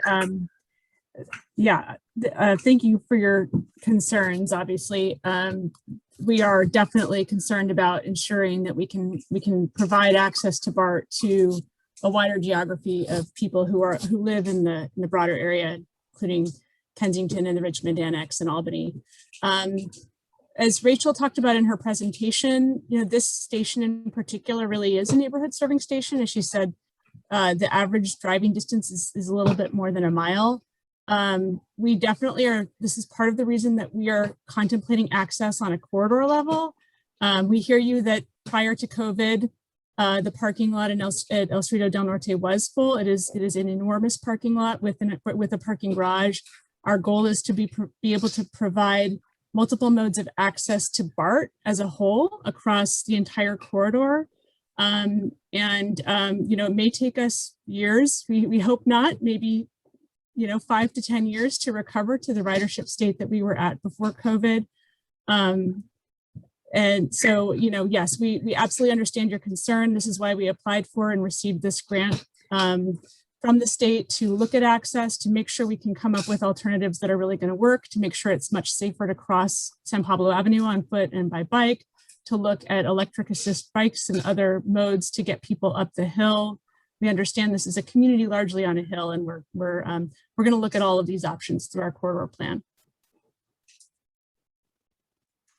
Great, thank you. While we're on that kind of subject, there was a question of why won't El Cerrito residents be able to vote on this project? And that might be a combination of Abby and Melanie. I can, am I on? Yeah, you're on. Again, Melanie, the Community Development Director. So a couple of responses to that. I think one, it is BART property, and BART also has legislation in support of developing the property. So AB 2923, which was discussed earlier, the state has a priority. So the city has some regulatory role, but even the state legislation limits that somewhat. Cities are required to zone property to comply with AB 2923. So the question of voting, of course, is there's citizen initiatives, there's various things that can be taken, but the city council did adopt, as was referenced earlier, the specific plan, which is also in conformance with AB 2923. So of course, politics is a big question, and there's many things, but it isn't. But development is generally not done through a voter process when there's regulations in place, both at the state and local level, that permit it. So it will go through a process where it goes to the Design Review Board and Planning Commission, as people discussed. The BART and development team have all, as you've all heard, indicated that they want to listen, that they want to make sure the design is as responsive to the community as possible, but there are a lot of mandates in regards to providing housing in locations close to transit. So I hope that helps. Abby, you might be able to say more. Yeah, just briefly, I'll add, yes, there is AB 2923, and so the city is very limited by the state law, but at the same time, BART has really been, as I mentioned earlier, working hard to make sure we're really partnering with the community. We're trying to build a project that works for the community and implements the community's visions. I think you heard that a lot of the presentation, where we really do see that this is a development that is supporting what the city council has voted on repeatedly through different policies and plans, and the BART board as well. Great, thank you. Let's go to another verbal question, and I apologize if I mispronounced the names. Jahan Byrne. Good evening. First, just to comment on what was said about voting for this proposal. My comment to El Cerrito residents is you can vote. You can vote out the city council or vote in city council members who support or don't support this project. So there is that avenue. My question is about the parking for the residents of this development. So I'm looking at some of the documents. Let's say there's 800 units. And BART's plan is only 0.3 to 0.5 parking spaces for the unit. So generously, that's 400 spaces. Now, the other 400 people, households, they may have cars too. So if you add a couple hundred of those cars, and then between the 800 households, you may have couple hundred with 2 cars. You may even have units with 3 cars if they're multi-generational or roommates. So where are you going to find, where are these 500 to 600 cars that this development will bring in, and that's my estimate, park during the day and at night? They will park on the same streets that you are saying BART patrons will park at. And if looking at the US DOT statistics for the San Francisco Bay Area, there's an average of 1.74 vehicles per household. And that is not going to change all the way through 2040, when that just drops to 1.7. So if you just use that number, that's 1,400 cars minus the 400 that you may give them. That's about 1,000 spaces you will parking vehicles that need parking from this development.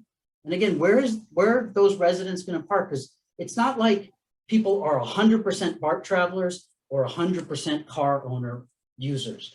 There's a mix. I use both, but I can never not be without a car for my personal and professional life, but I take BART when I can. And so this either or argument doesn't really seem to fit with reality. It fits with your strategy, but it doesn't really fit with reality. So again, how are these extra cars from the development residents, where are they going to go? Thank you. Thank you. Okay. I know it's about 10 to 8. We have about 11 more questions, hands raised, that I do want to get to. I think we've covered a lot of the broad topics. And so let's keep going a little bit further here and see how we can do on time. Janet Abelson. Thank you. I have a different question than I've heard asked, and it's about access. And in this case, I mean access of people with disabilities. I heard you use the word stoop as a, stairs, in other words. And if the project contains those, then it is not accessible at all to people in wheelchairs. And that means you can't even visit a friend who lives there. So would you address that, please? Yeah, I could address it very quickly, Lynette, if we want to take a moment. Let me tell you, at the Plaza over by Joanne's, behind the Plaza and in the BART, between the Plaza and the BART station, what they did there was to, instead of having every unit go to the street, have floors, and then each floor had joint access to going, to the pathway downstairs, which tended to be an elevator. But it didn't preclude access by people with disabilities. Yeah, and that's absolutely critical that all these units have an accessible route, and so the case will be that most of them will have really their primary entry in their front door inside the building, and a second door to the street might have steps or might not, might just be a walkway, but they would always have a front door where anyone could get to their front door and visit them or live in that unit. So you're absolutely right, it's critical. So why did you use the word sometimes we do have units that have both. They might have a few steps at the street because that's nice, because then you could live close to the street, but be it's not nice couple if feet you're in a wheelchair. I appreciate that, which is why the front door is almost always inside the building. So that's, and you can do units without the steps as well. Just make them lower down. Yeah. Great, thank you so much. Janet, oh, that was Janet just spoke. Sorry, I didn't lower your hand. And I think that was the case with Jahan as well. So moving on to Michael Nye. Hi, I'm Michael Nye. I live in Richmond. I noticed there's a lot of moving parts to this stuff, and I have great admiration for trying to keep all this straight. One of the areas where you seem to have great enthusiasm was local hire. Yet I'm not sure quite how that works, because usually that's local hire for the electrician, local hire for the plumber, local hire for the sprinkler fitter, local hire for the sheet metal worker and air conditioning people. And are the developers going to be, the contractors going to be setting up their own apprenticeship programs? Because you said you're going to have the carpenters do everything in the prefab stuff. And only on-site stuff would be by, you said, expanding. So you are going to do the local hire, whoever you are, sorry. Can't keep straight who's doing what into this. How does that operate? How do you do local hire in other people's apprenticeship programs, or set your own up? What? Jamie or Anne want to take that one on? I couldn't hear a word you said. You just broke up. Bad connection. Sorry, can you hear me okay? Now I can. Thank you. Okay, great. So like many things, and as you noted, there are a lot of moving parts, and it's early days in the project. We know that we need to have conversations, and we've had some preliminary conversations with the local trades with regards to the mechanical, electrical, and plumbing. There is obviously a great deal of work that is done at Factory OS through our union relationships there. But for the components that will be completed on site, which does include mechanical, electrical, and plumbing, we'll be working with BART and with the local trades around our local hire requirements. And I think that's still an open conversation till exact mechanics of how that works and the goals that we will reach. Thank you, Jamie. And I'm sorry, I skipped over. I accidentally lowered your hand, Jahan, but I think you should be able. Oh, hi. There we go. Oh, shoot. I think I just, hold on. Can you hear me? Yes, can. Well, I didn't get my other question about the parking answered, but I do want to give you this scenario real quick of a single parent who's commuting from the Plaza to San Francisco each day. This is a true story. After work, she rides BART back to the Plaza, jumps in her car, and picks up her 2 children from preschool before 6 o'clock. This parent relies on a reserved parking spot to ensure her children can be picked up before the preschool closes. If there's no station parking or extremely limited parking, this parent would have to hunt around for blocks and blocks in the morning with no guarantee of a parking space. If she parked far away, the long walk to the station could make her late for work. On the return from work, she would have to race to her car parked on a random street and race again to pick up her children. A bicycle, bus, or rideshare option is simply not feasible with the need for child car seats. Removing parking may force the parent to make tough choices about childcare or even where they could work. How would this rider manage with such limited parking options in your proposed development? Thank you. Lynette, should I jump in? Yes, that would be great. Thanks, Rachel. Yeah, hi. So as you know, Andy discussed a little earlier in his answer and alluded to in the presentation, we are exploring the concept of on-street parking management so that there would be some parking available around the station area. And we are also anticipating providing some parking at the BART site. So I just wanted to provide that commentary. So the person who needs to drive and drop off children and come back late at night, there are opportunities. And we also want to stress that this is a corridor. We're looking at access at a corridor level. So at some points, other parking at other stations may be an option as well. And I wanted to also hand it over to Abby to talk a little bit more about the transportation demand management for the development that would respond to your other questions. Yeah, thank you, Rachel. Yeah, with regard to resident parking, there are a couple of things. One is BART monitors this information very closely about how people move around when they live close to a BART station as opposed to when they live further away. Including a couple of years ago, we did a survey of apartment buildings that are larger than 50 units that are close to BART stations compared to apartment buildings that are 5 miles or more from a BART station. And we did find that residents really do, particularly for market rate development, really do self-select to live with fewer cars when they're living near BART. The data is very clear on this, not just from that survey, where we found that 50% of residents commuted via BART, and that's not even including AC Transit. I think it's really important for us to keep in mind that we are on the 72R line that can get people to job centers like Berkeley, West Berkeley, and Emeryville pretty quickly, as well as the Transbay buses, which will be an option for people to get to San Francisco too. We're looking at this from a multimodal point of view. People are 2 to 3 times more likely to take transit, walk, bike, or take transit to work when they live near BART. They're twice as likely to own 1 or fewer cars.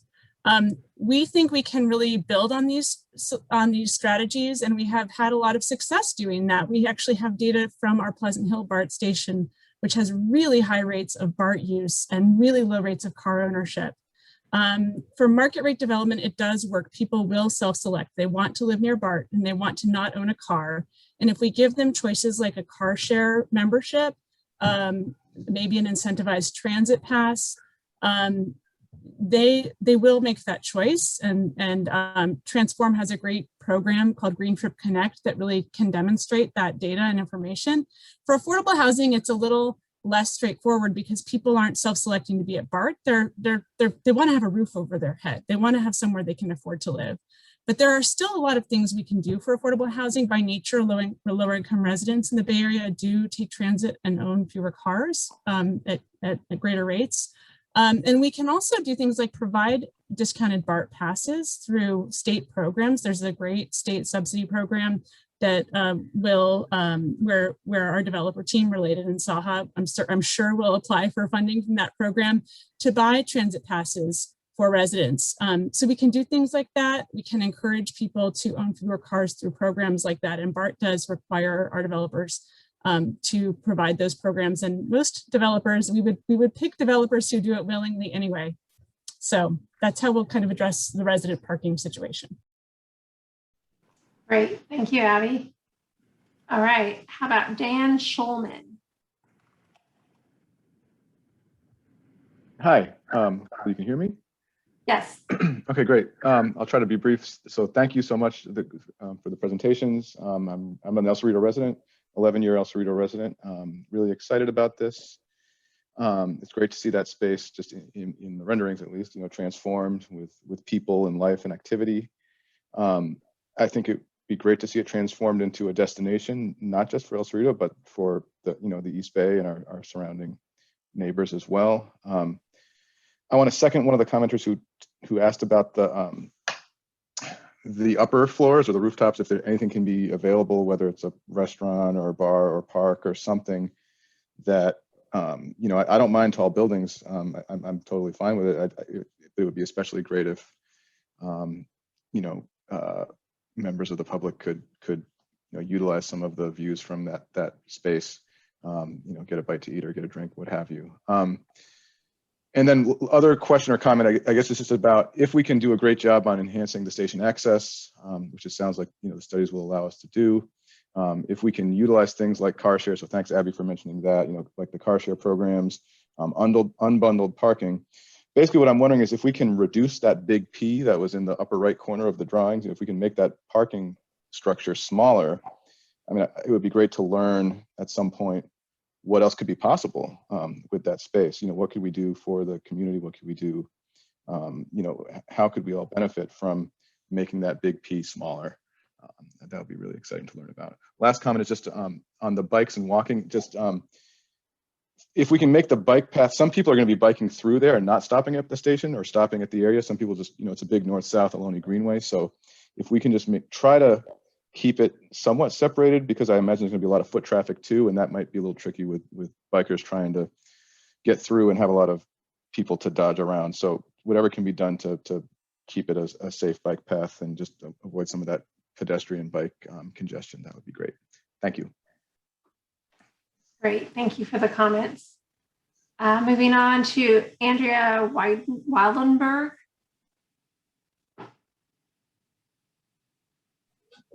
Hi there.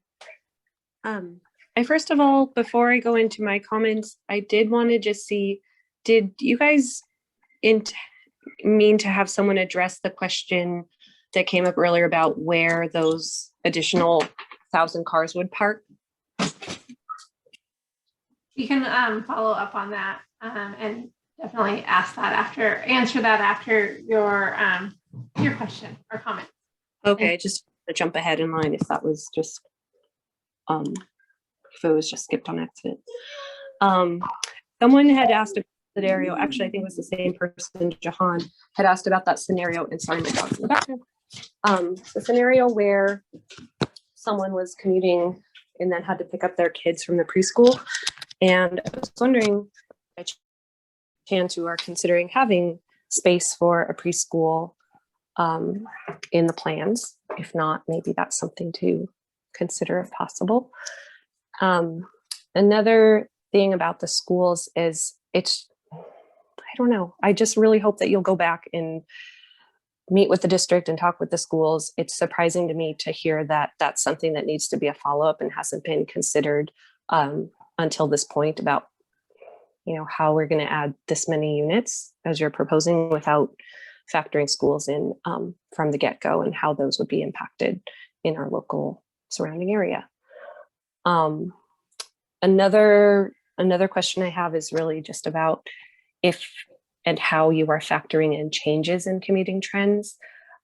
Working from home is happening more and more, and I'm just wondering if you guys are considering how these trends are probably going to continue, and just we'll have just less and less people commuting into the city in the future, and what are we planning for here? And then I'd also like to just be a voice that says I think 7 or 8 stories is too tall, and I think 4 or 5 is more appropriate for the area. And also, I just have to say that the person that kept referring to it as Center Street, because that's what it's on the map. I don't know if they're local. I feel like everyone knows it's Central Avenue. But anyway, that is it. Thank you. Thank you. All right. Rachel or Abby, do you want to address the 1,000 cars?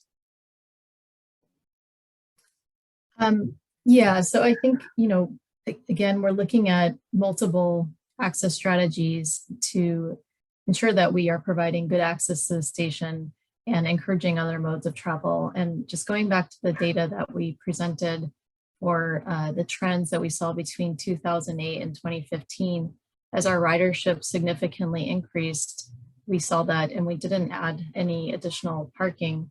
People used other ways to get to the station, and there was so we anticipate continuous trends as such.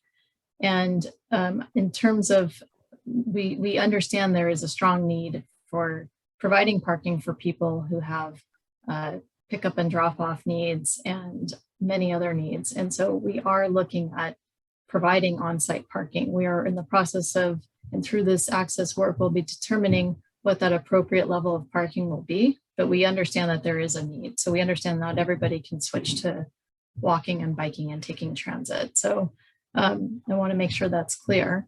And again, we will be exploring with the city this concept of managing on-street parking. So there would also be opportunities to park around the station and be able to easily find a space as well. So I wanted to address that. And then in terms of changing travel patterns, yes, definitely this is a big consideration. We the development timeline is further out into the future. The construction will be done in several years, and we anticipate in that time frame that with upticks in traffic and congestion and with the economic recovery that it will be anticipating, we anticipate that BART ridership will also come back to the 2019 levels that we saw over several years.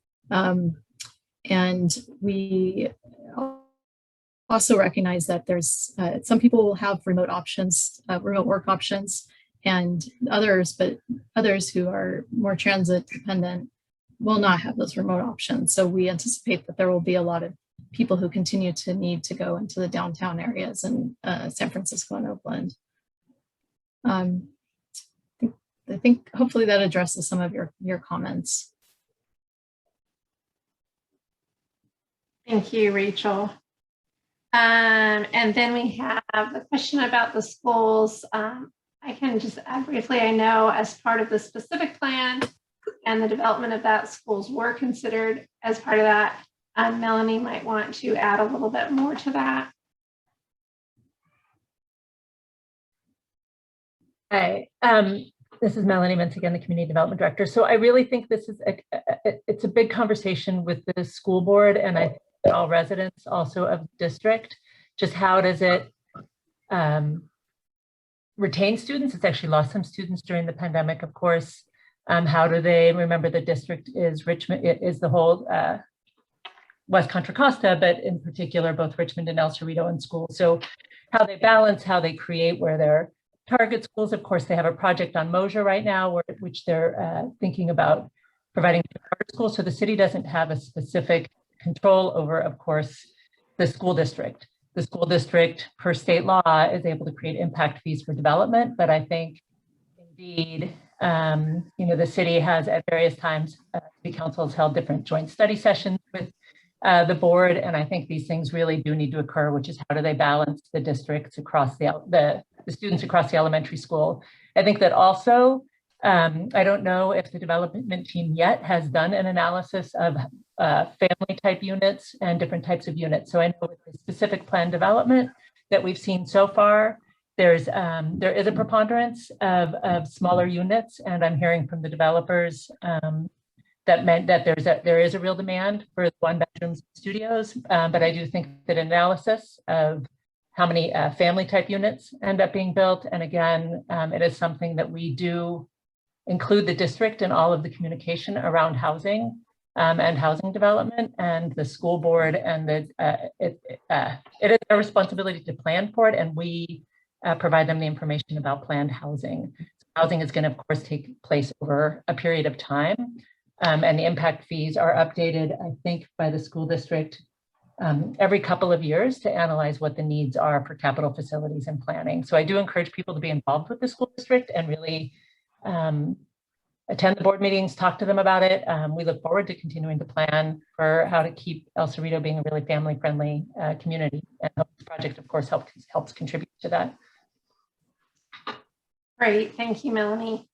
I think we covered all of your comments there. I also just want to note that in the written comments and in the verbal comments such as this, the 7 to 8 stories comments related to design, we really appreciate your comments. There's some landscaping comments related to native plants and other site design comments in the written comments. I do want to ensure you all that you are seeing those comments. We'll definitely be taking those into consideration and having future discussions as the design evolves. So thank you all for those. And now we will go to Indy Rishi Singh. Hello, guys. Well, I'd first like to start that I'm so happy. I'm like sadly happy that the Warriors didn't make it to the playoffs, because otherwise I would have to miss this meeting.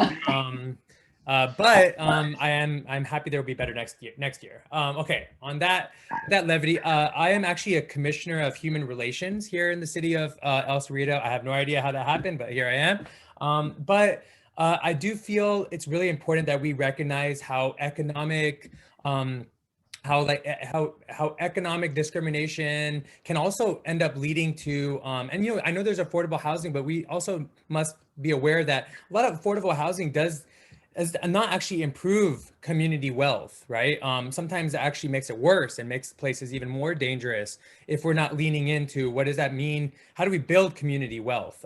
So, I mean, I have some questions. I'll ask the question in a moment for you guys, but I definitely want to like keep putting the spotlight there for you guys because as inequality increases, specifically in this part of the country, it also makes things more dangerous. I would love to urge the community members in this area that recognize that might be living in more higher property tax areas, like, or maybe living a little bit more wealthier. Just FYI, if there's more poverty down the hill, that's going to come to you eventually. So it's really important that we all lean in to increase the community wealth.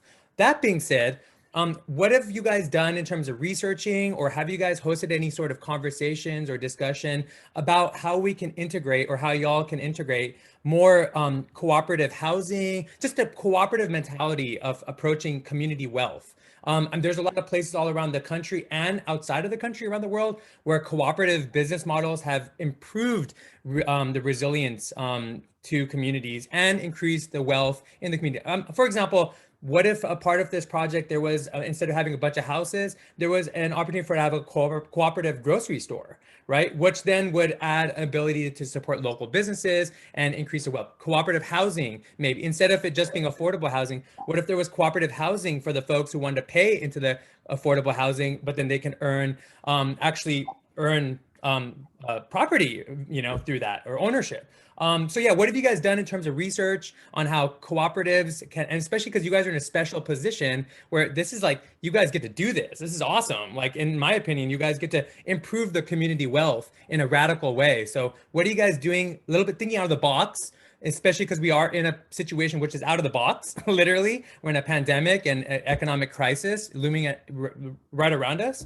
So what are y'all doing in terms of that and researching different models to improve the community wealth? Design team, Peter and Sarah, you want to talk about that a little bit, and maybe the development team? There's some great stuff there. I think maybe we should let the development team talk first, but I appreciate these thoughts. Yeah, no, I really appreciate the comment. I think from the development side, more broadly, we are interested in creative solutions to get housing built from a design standpoint and building community through physical design that Peter and Sarah are able to lead, innovations in construction, as we've talked about so far, and then innovations on the financing side as well. And so, you know, speaking broadly, because we are at these early stages, we are not going to leave kind of any opportunity unexplored when it comes to thinking outside of how we've built kind of traditional capital A, capital H affordable housing, how we've built market rate housing. We're really looking for new opportunities in order to be able to move these things forward, not just more quickly, but in a way that ensures this is not just a development, but is a community that's created.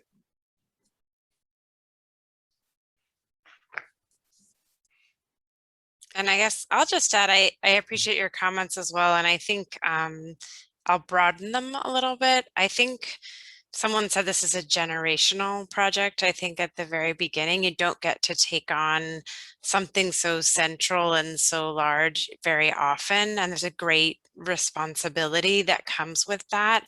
And so the questions you're asking around wealth are important. I also think there's sort of a values questions implied around safety, and values questions implied around open space, and how that improves communities or can improve communities. And it will be something that we keep our eye on throughout the whole project. And I think there are many, many different definitions to use in terms of improving value, improving wealth, and making a better place. And honestly, we're really just at the beginning. And so, you know, any resources anyone wants to share about how we should think about getting the best things for this very particular place would be really greatly welcomed.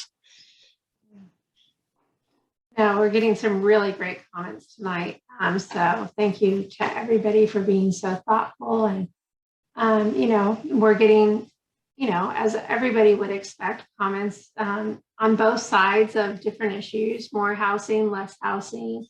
And so it's nice to be here and be hearing those comments and having people have an opportunity to share those. And so those, we are noting in the written comments. So do know you're being heard, and we will be providing written responses in the frequently asked questions to some of these comments in the written comments that we have not got to. And we have 6 more hands raised. It's 8:20. So I'm going to propose that we go through those, make sure everybody that wanted to speak verbally has had a chance to do that. And then my guess is that will probably take us 10 or 15 more minutes just to give everybody kind of a sense. I really appreciate, there's lots of people still on the line. We have 61 attendees still.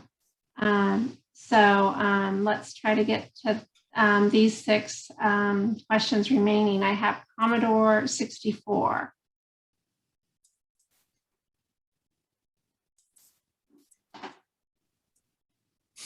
Unmute. Okay. My name is Leif Jensen. I've lived on Fairmont Avenue for about 50 years. I've been in this community just about all my life. I go and clean up trash on Fairmont between San Pablo and the BART station a couple times a week since I'm retired. But, whenever I drive north and I see that big Mayfair unit, if I'm driving up to, a hardware store up there, that's a huge, huge thing to put in this neighborhood. And,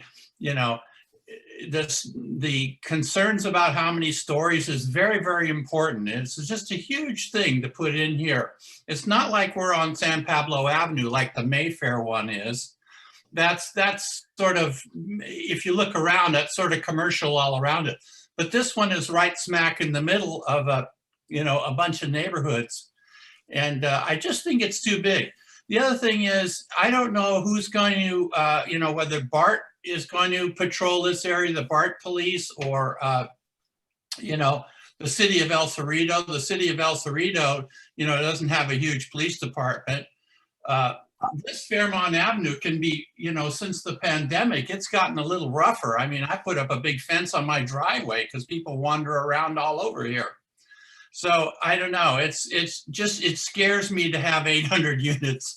All of a sudden, a huge dark cube, like a block away is pretty scary, just for the driving corridors to get on the freeway and stuff, and where the cars are gonna go. So I think it ought to be smaller personally, but we'll see. But how this thing gets, who moves in is very, very important for property values. Okay, thank you for your comments. Really appreciate your concerns. It is a lot of change, and we will consider those as we move forward. Peter, you're unmuted. Is that meaning you're wanting to say something?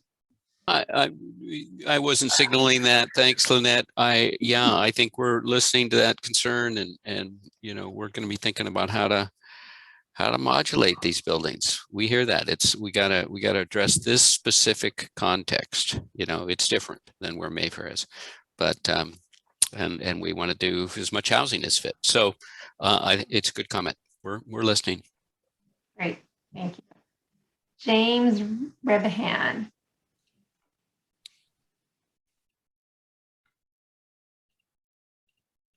James, are you there? Hi, I just unmuted. I've lived in El Cerrito, about 3/4 of a mile from BART, for 26 years, and my question has to do with the relationship with the Plaza, which I'm sure the Plaza is would be thrilled to get that many new customers nearby.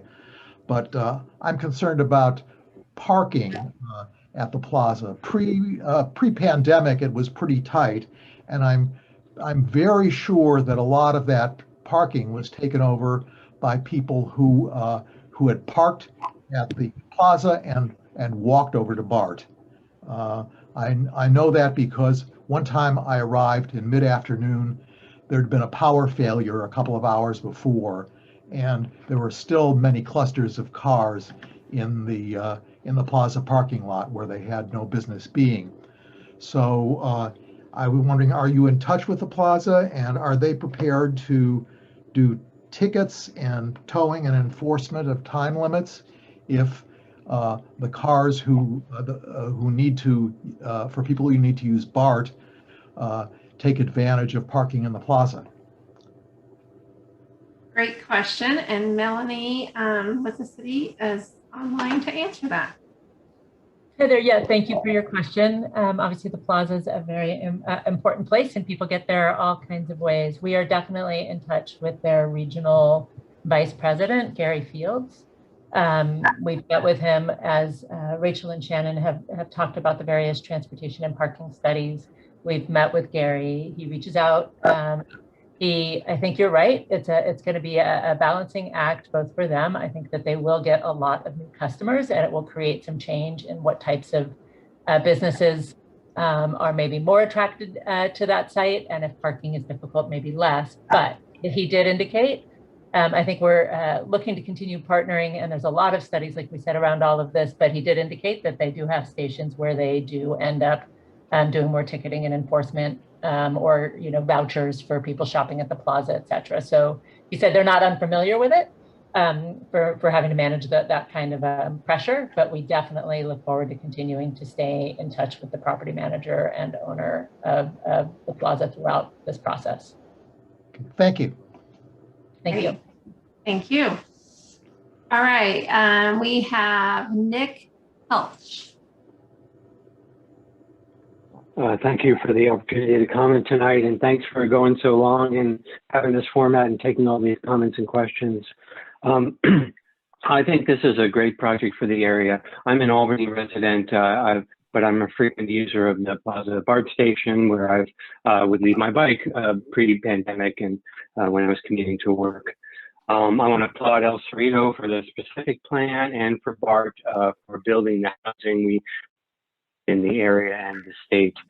And I support the density that is represented by this project, and I support you going to the max density. And one thing to consider is that bringing more people into an area can actually make that area better and safer. The more circulation you have, the more people actually out on the street going to and from BART or work can actually make that safer for all the other people out on the street. And I think it will be a boon to the area, both as I mentioned, was the plaza and others. I just want to highlight a few comments that I heard, some great comments from people tonight. Greenhouse gas production is an important thing for me. I would go for zero carbon, for carbon neutral project and all electric project. If I were you, that would be my goal. Street trees, yes, you need to make sure you have a great landscape plan for this project, including street trees.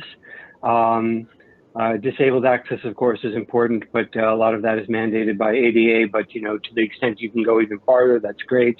I think there is an opportunity to make this either a mini neighborhood or mini node, and so looking to make sure that this is a really vital, that this is a vital area or ties in very well or somehow makes this feel like a mini neighborhood, I think would be great. And then finally, I would challenge you that when you're thinking of bicycle and pedestrian and car access and the parking for bicycles and pedestrians, that you start with bicycles and you start with the pedestrians, and you make sure that those users have excellent facilities, including secure bike parking, including bike parking for long bikes, bikes with a trailer or extended bikes.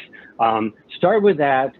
And then I'm sure you'll be able to fit in the large car spaces wherever, and that's not going to be a problem. So make sure you put your emphasis there, and that will also go along with your stated goal of making sure that people are incentivized to use other modes other than single vehicles. And then finally, in terms of parking, I want to second Abby's comments. I thought these were good. And I think that it needs to be data driven as to the amount of parking spaces. And one thing that we don't know is are multifamily units and or affordable units using their parking, current buildings using their parking capacity. I rather doubt it, and we need data on that. It's a hard thing to get data on because these are private entities. But the more you can get data from all areas about the actual parking need, the better. And I support you being data driven in that area. And thank you for paying attention to my long comments. Great, thank you, very thoughtful. Next we have Dave.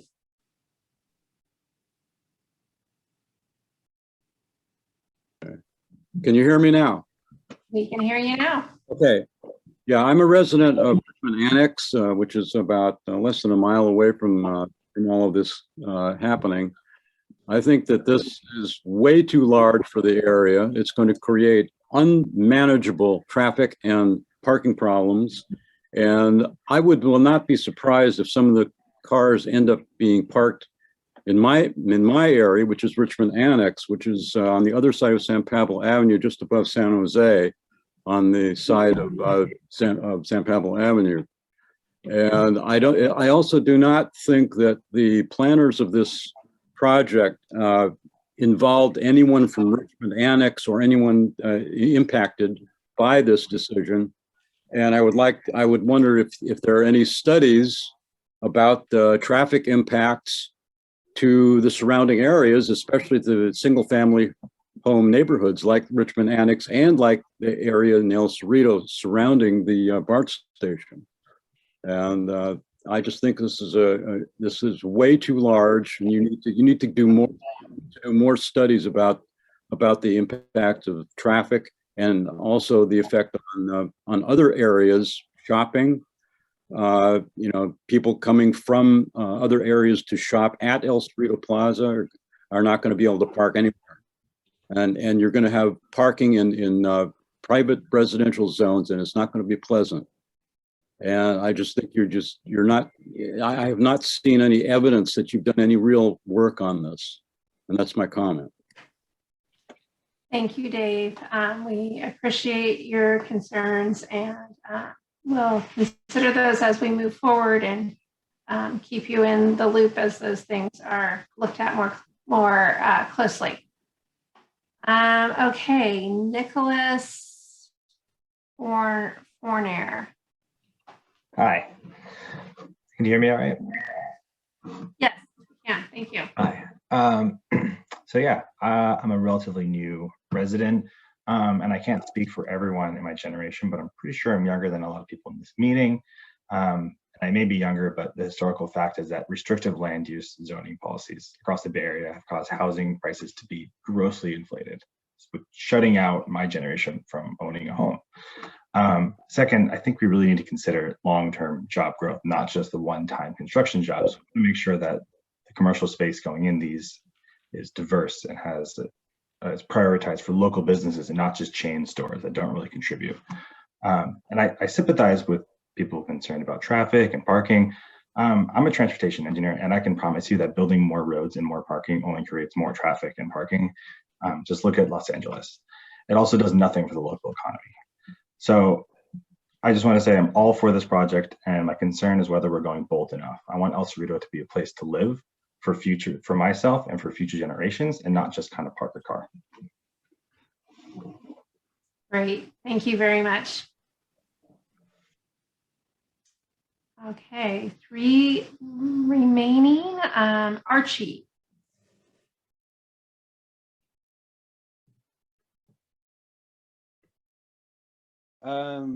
So I have a whole bunch of questions that didn't all get answered. Lynette, I'd say next time, time management could probably be done a little bit better. Some people went on for quite a while. As far as the parking, I have to think that the developers have an estimate for how many spaces are going to be used. If not, then I don't know who we're dealing with here. So I've noticed this hasn't come up. So what's the estimate? I'm sorry, Archie, the estimate for what? The number of cars that these residents will have. Jamie, you might know, or you might have an estimate because you guys have done these projects before. The last guy asked if there was a study, but I've noticed nobody's mentioned a number. So what is the number? Number of cars for this complex, approximately. Jamie, you want to go ahead and answer that? Yeah, and I would say we don't know exactly. We don't know at this point what our exact unit mix will be.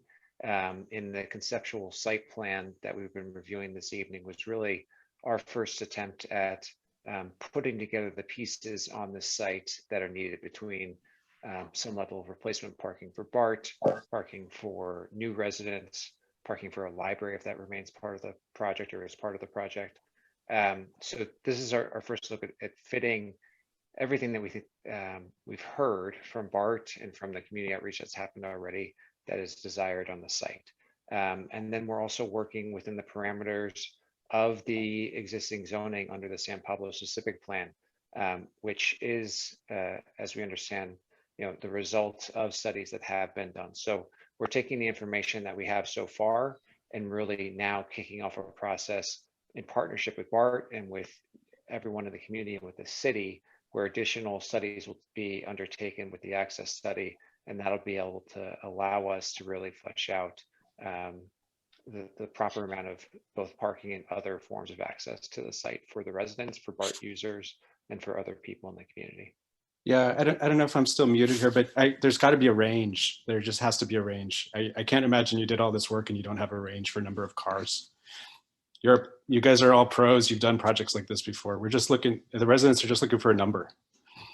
There are two numbers: low and high. And I know you don't have all the answers on the project, but I didn't even hear one number in that little answer you gave there. You guys got to have something.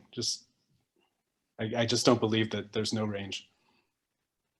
And yeah, so again, Silverberg from Related, I just want to echo what Jamie is saying. This is the earliest stage. This is visioning and concept. We have blocks set on the site. We have approximate number of spaces that we're guessing at, but we haven't started studying this. We don't really know the unit configuration. We're not close to knowing the number of parking spaces that are needed for the residents, for the replacement parking. That's all part of this process. So it may look like we're further along than we are, but really we are at the very, very early stages. Just super rough. There's got to be some for 800 units. Some are going to be 2 bedrooms, some are going to be 1 bedroom. What is the number of cars you've seen from developments like that before? It really runs. There's a range. There's a range. What's the range? Yeah.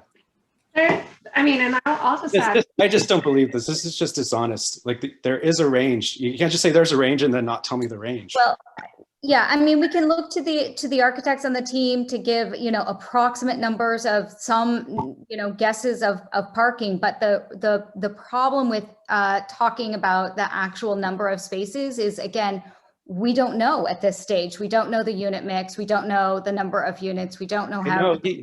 I just heard that from Jamie. We just want to know the number. I'm waiting for a couple hours here. Just tell me the range. Like it's not a hard.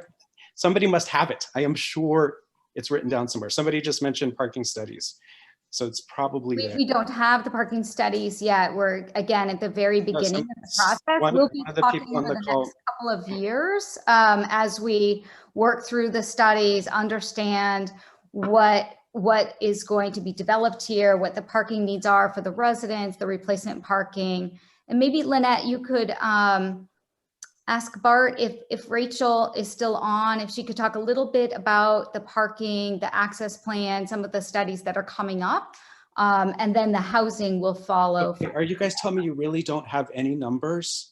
You can you tell me with a straight face you have no range? Shannon, you want to go ahead and jump? Yeah, I can speak to this. I mean, I think, I know it's frustrating to not get a number when you're looking for a number. I don't want a speech. Do you have a range? Like, I'm sure you do. I'm happy to speak if you can, if you can let me. Would that be okay? You're the third person speaking. I just want the number. Archie, I'm so sorry that we don't have the number that you're looking for. The truth is that housing isn't, there's not just one answer. The decision will really be made by individuals as to whether or not to move into the apartments. They may have 0 cars, they may have 1 car, they may have 2 cars. Their decision to move into this housing as opposed to some other housing is going to be influenced by a whole bunch of things that haven't been decided yet. And one of those is actually going to be what rules apply for on-street parking in El Cerrito. It may be that the existing regime continues, which is that if you live in El Cerrito, you can buy a residential parking permit. It may be that something different is applied to these buildings. I'm sure you can imagine, as someone who's probably rented or purchased a home before, that type of opportunity or lack of opportunity would influence your decision. So not knowing those types of things, just arrange we just can't answer your question at this time. You guys are not denying that you have the range. So I'm asking, like, can you guys just tell me, no, we have not come up with any numbers on any document. No one has said that.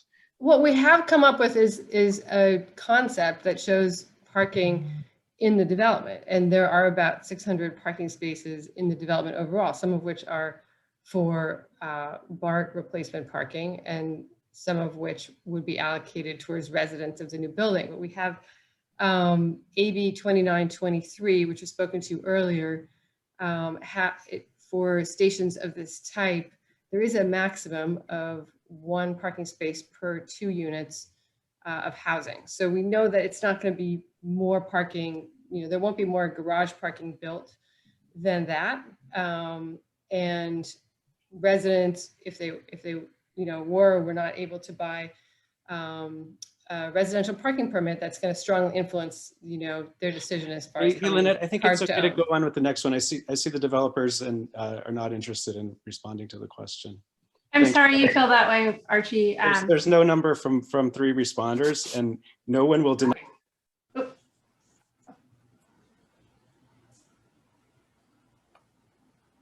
Apologies, Archie. I did not cut you off there, but I think, as you suggested, we'll move on. We're trying to wrap up here.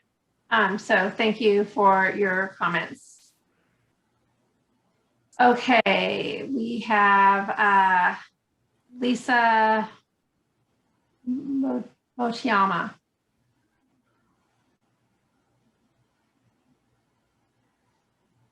Hi, this is Lisa Motoyama. I have been listening and I raised my hand by accident. I will not make any comments other than to say that I think that El Cerrito is a place where we really value community diversity, economic diversity. The idea of low-income people in our community should not be a frightening thing. There are low-income people in our community now.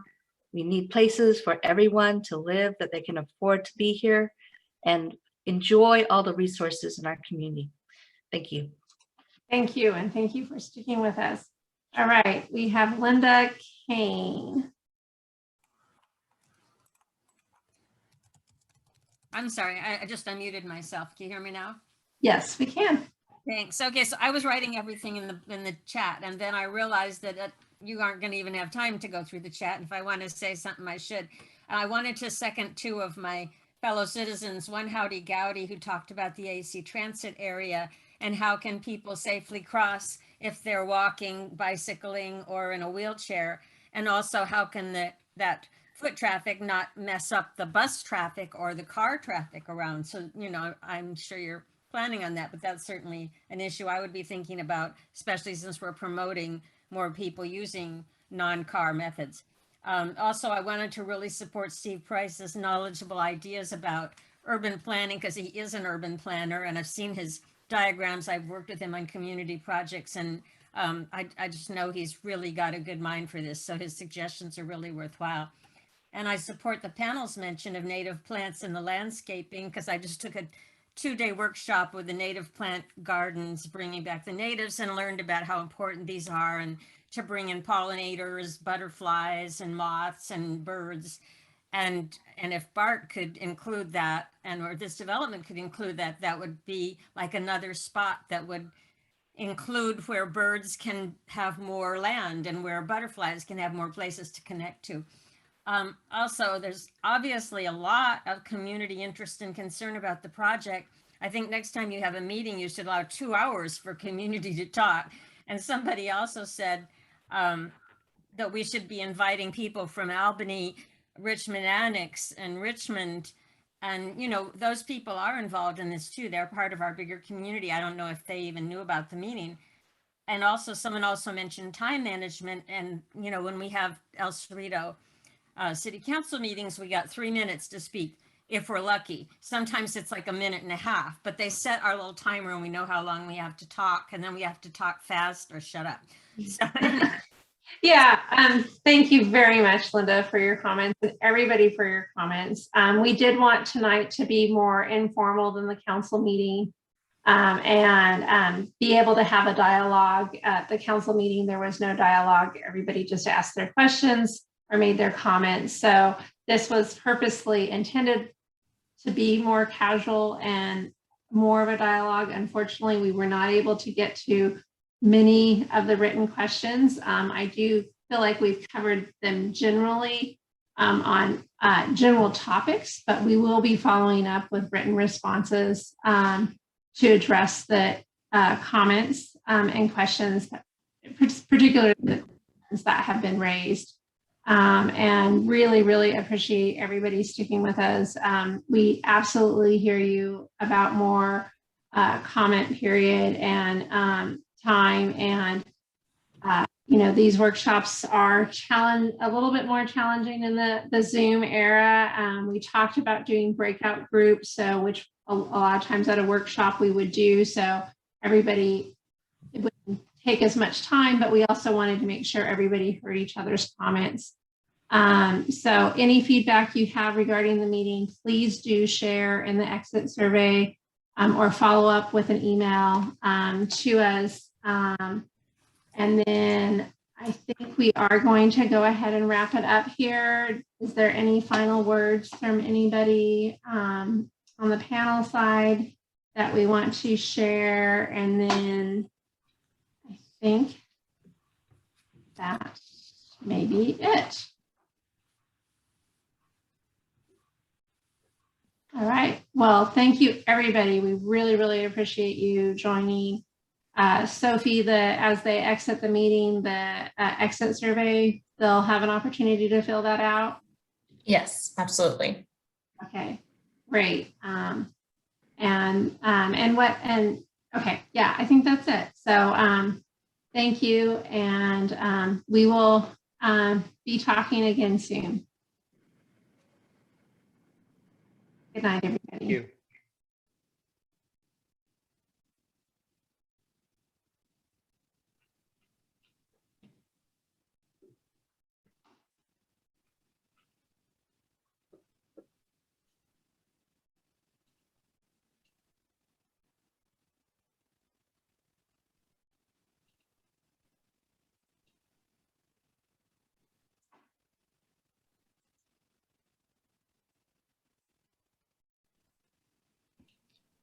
Does the exit survey come up automatically?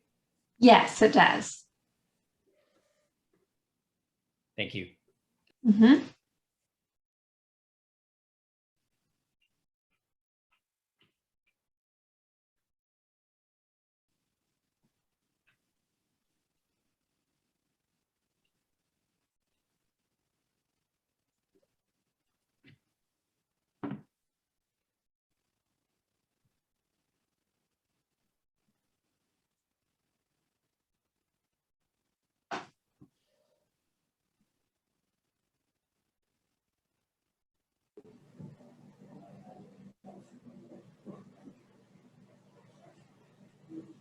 All right, we're going to go ahead and end the meeting. Anybody have any issues?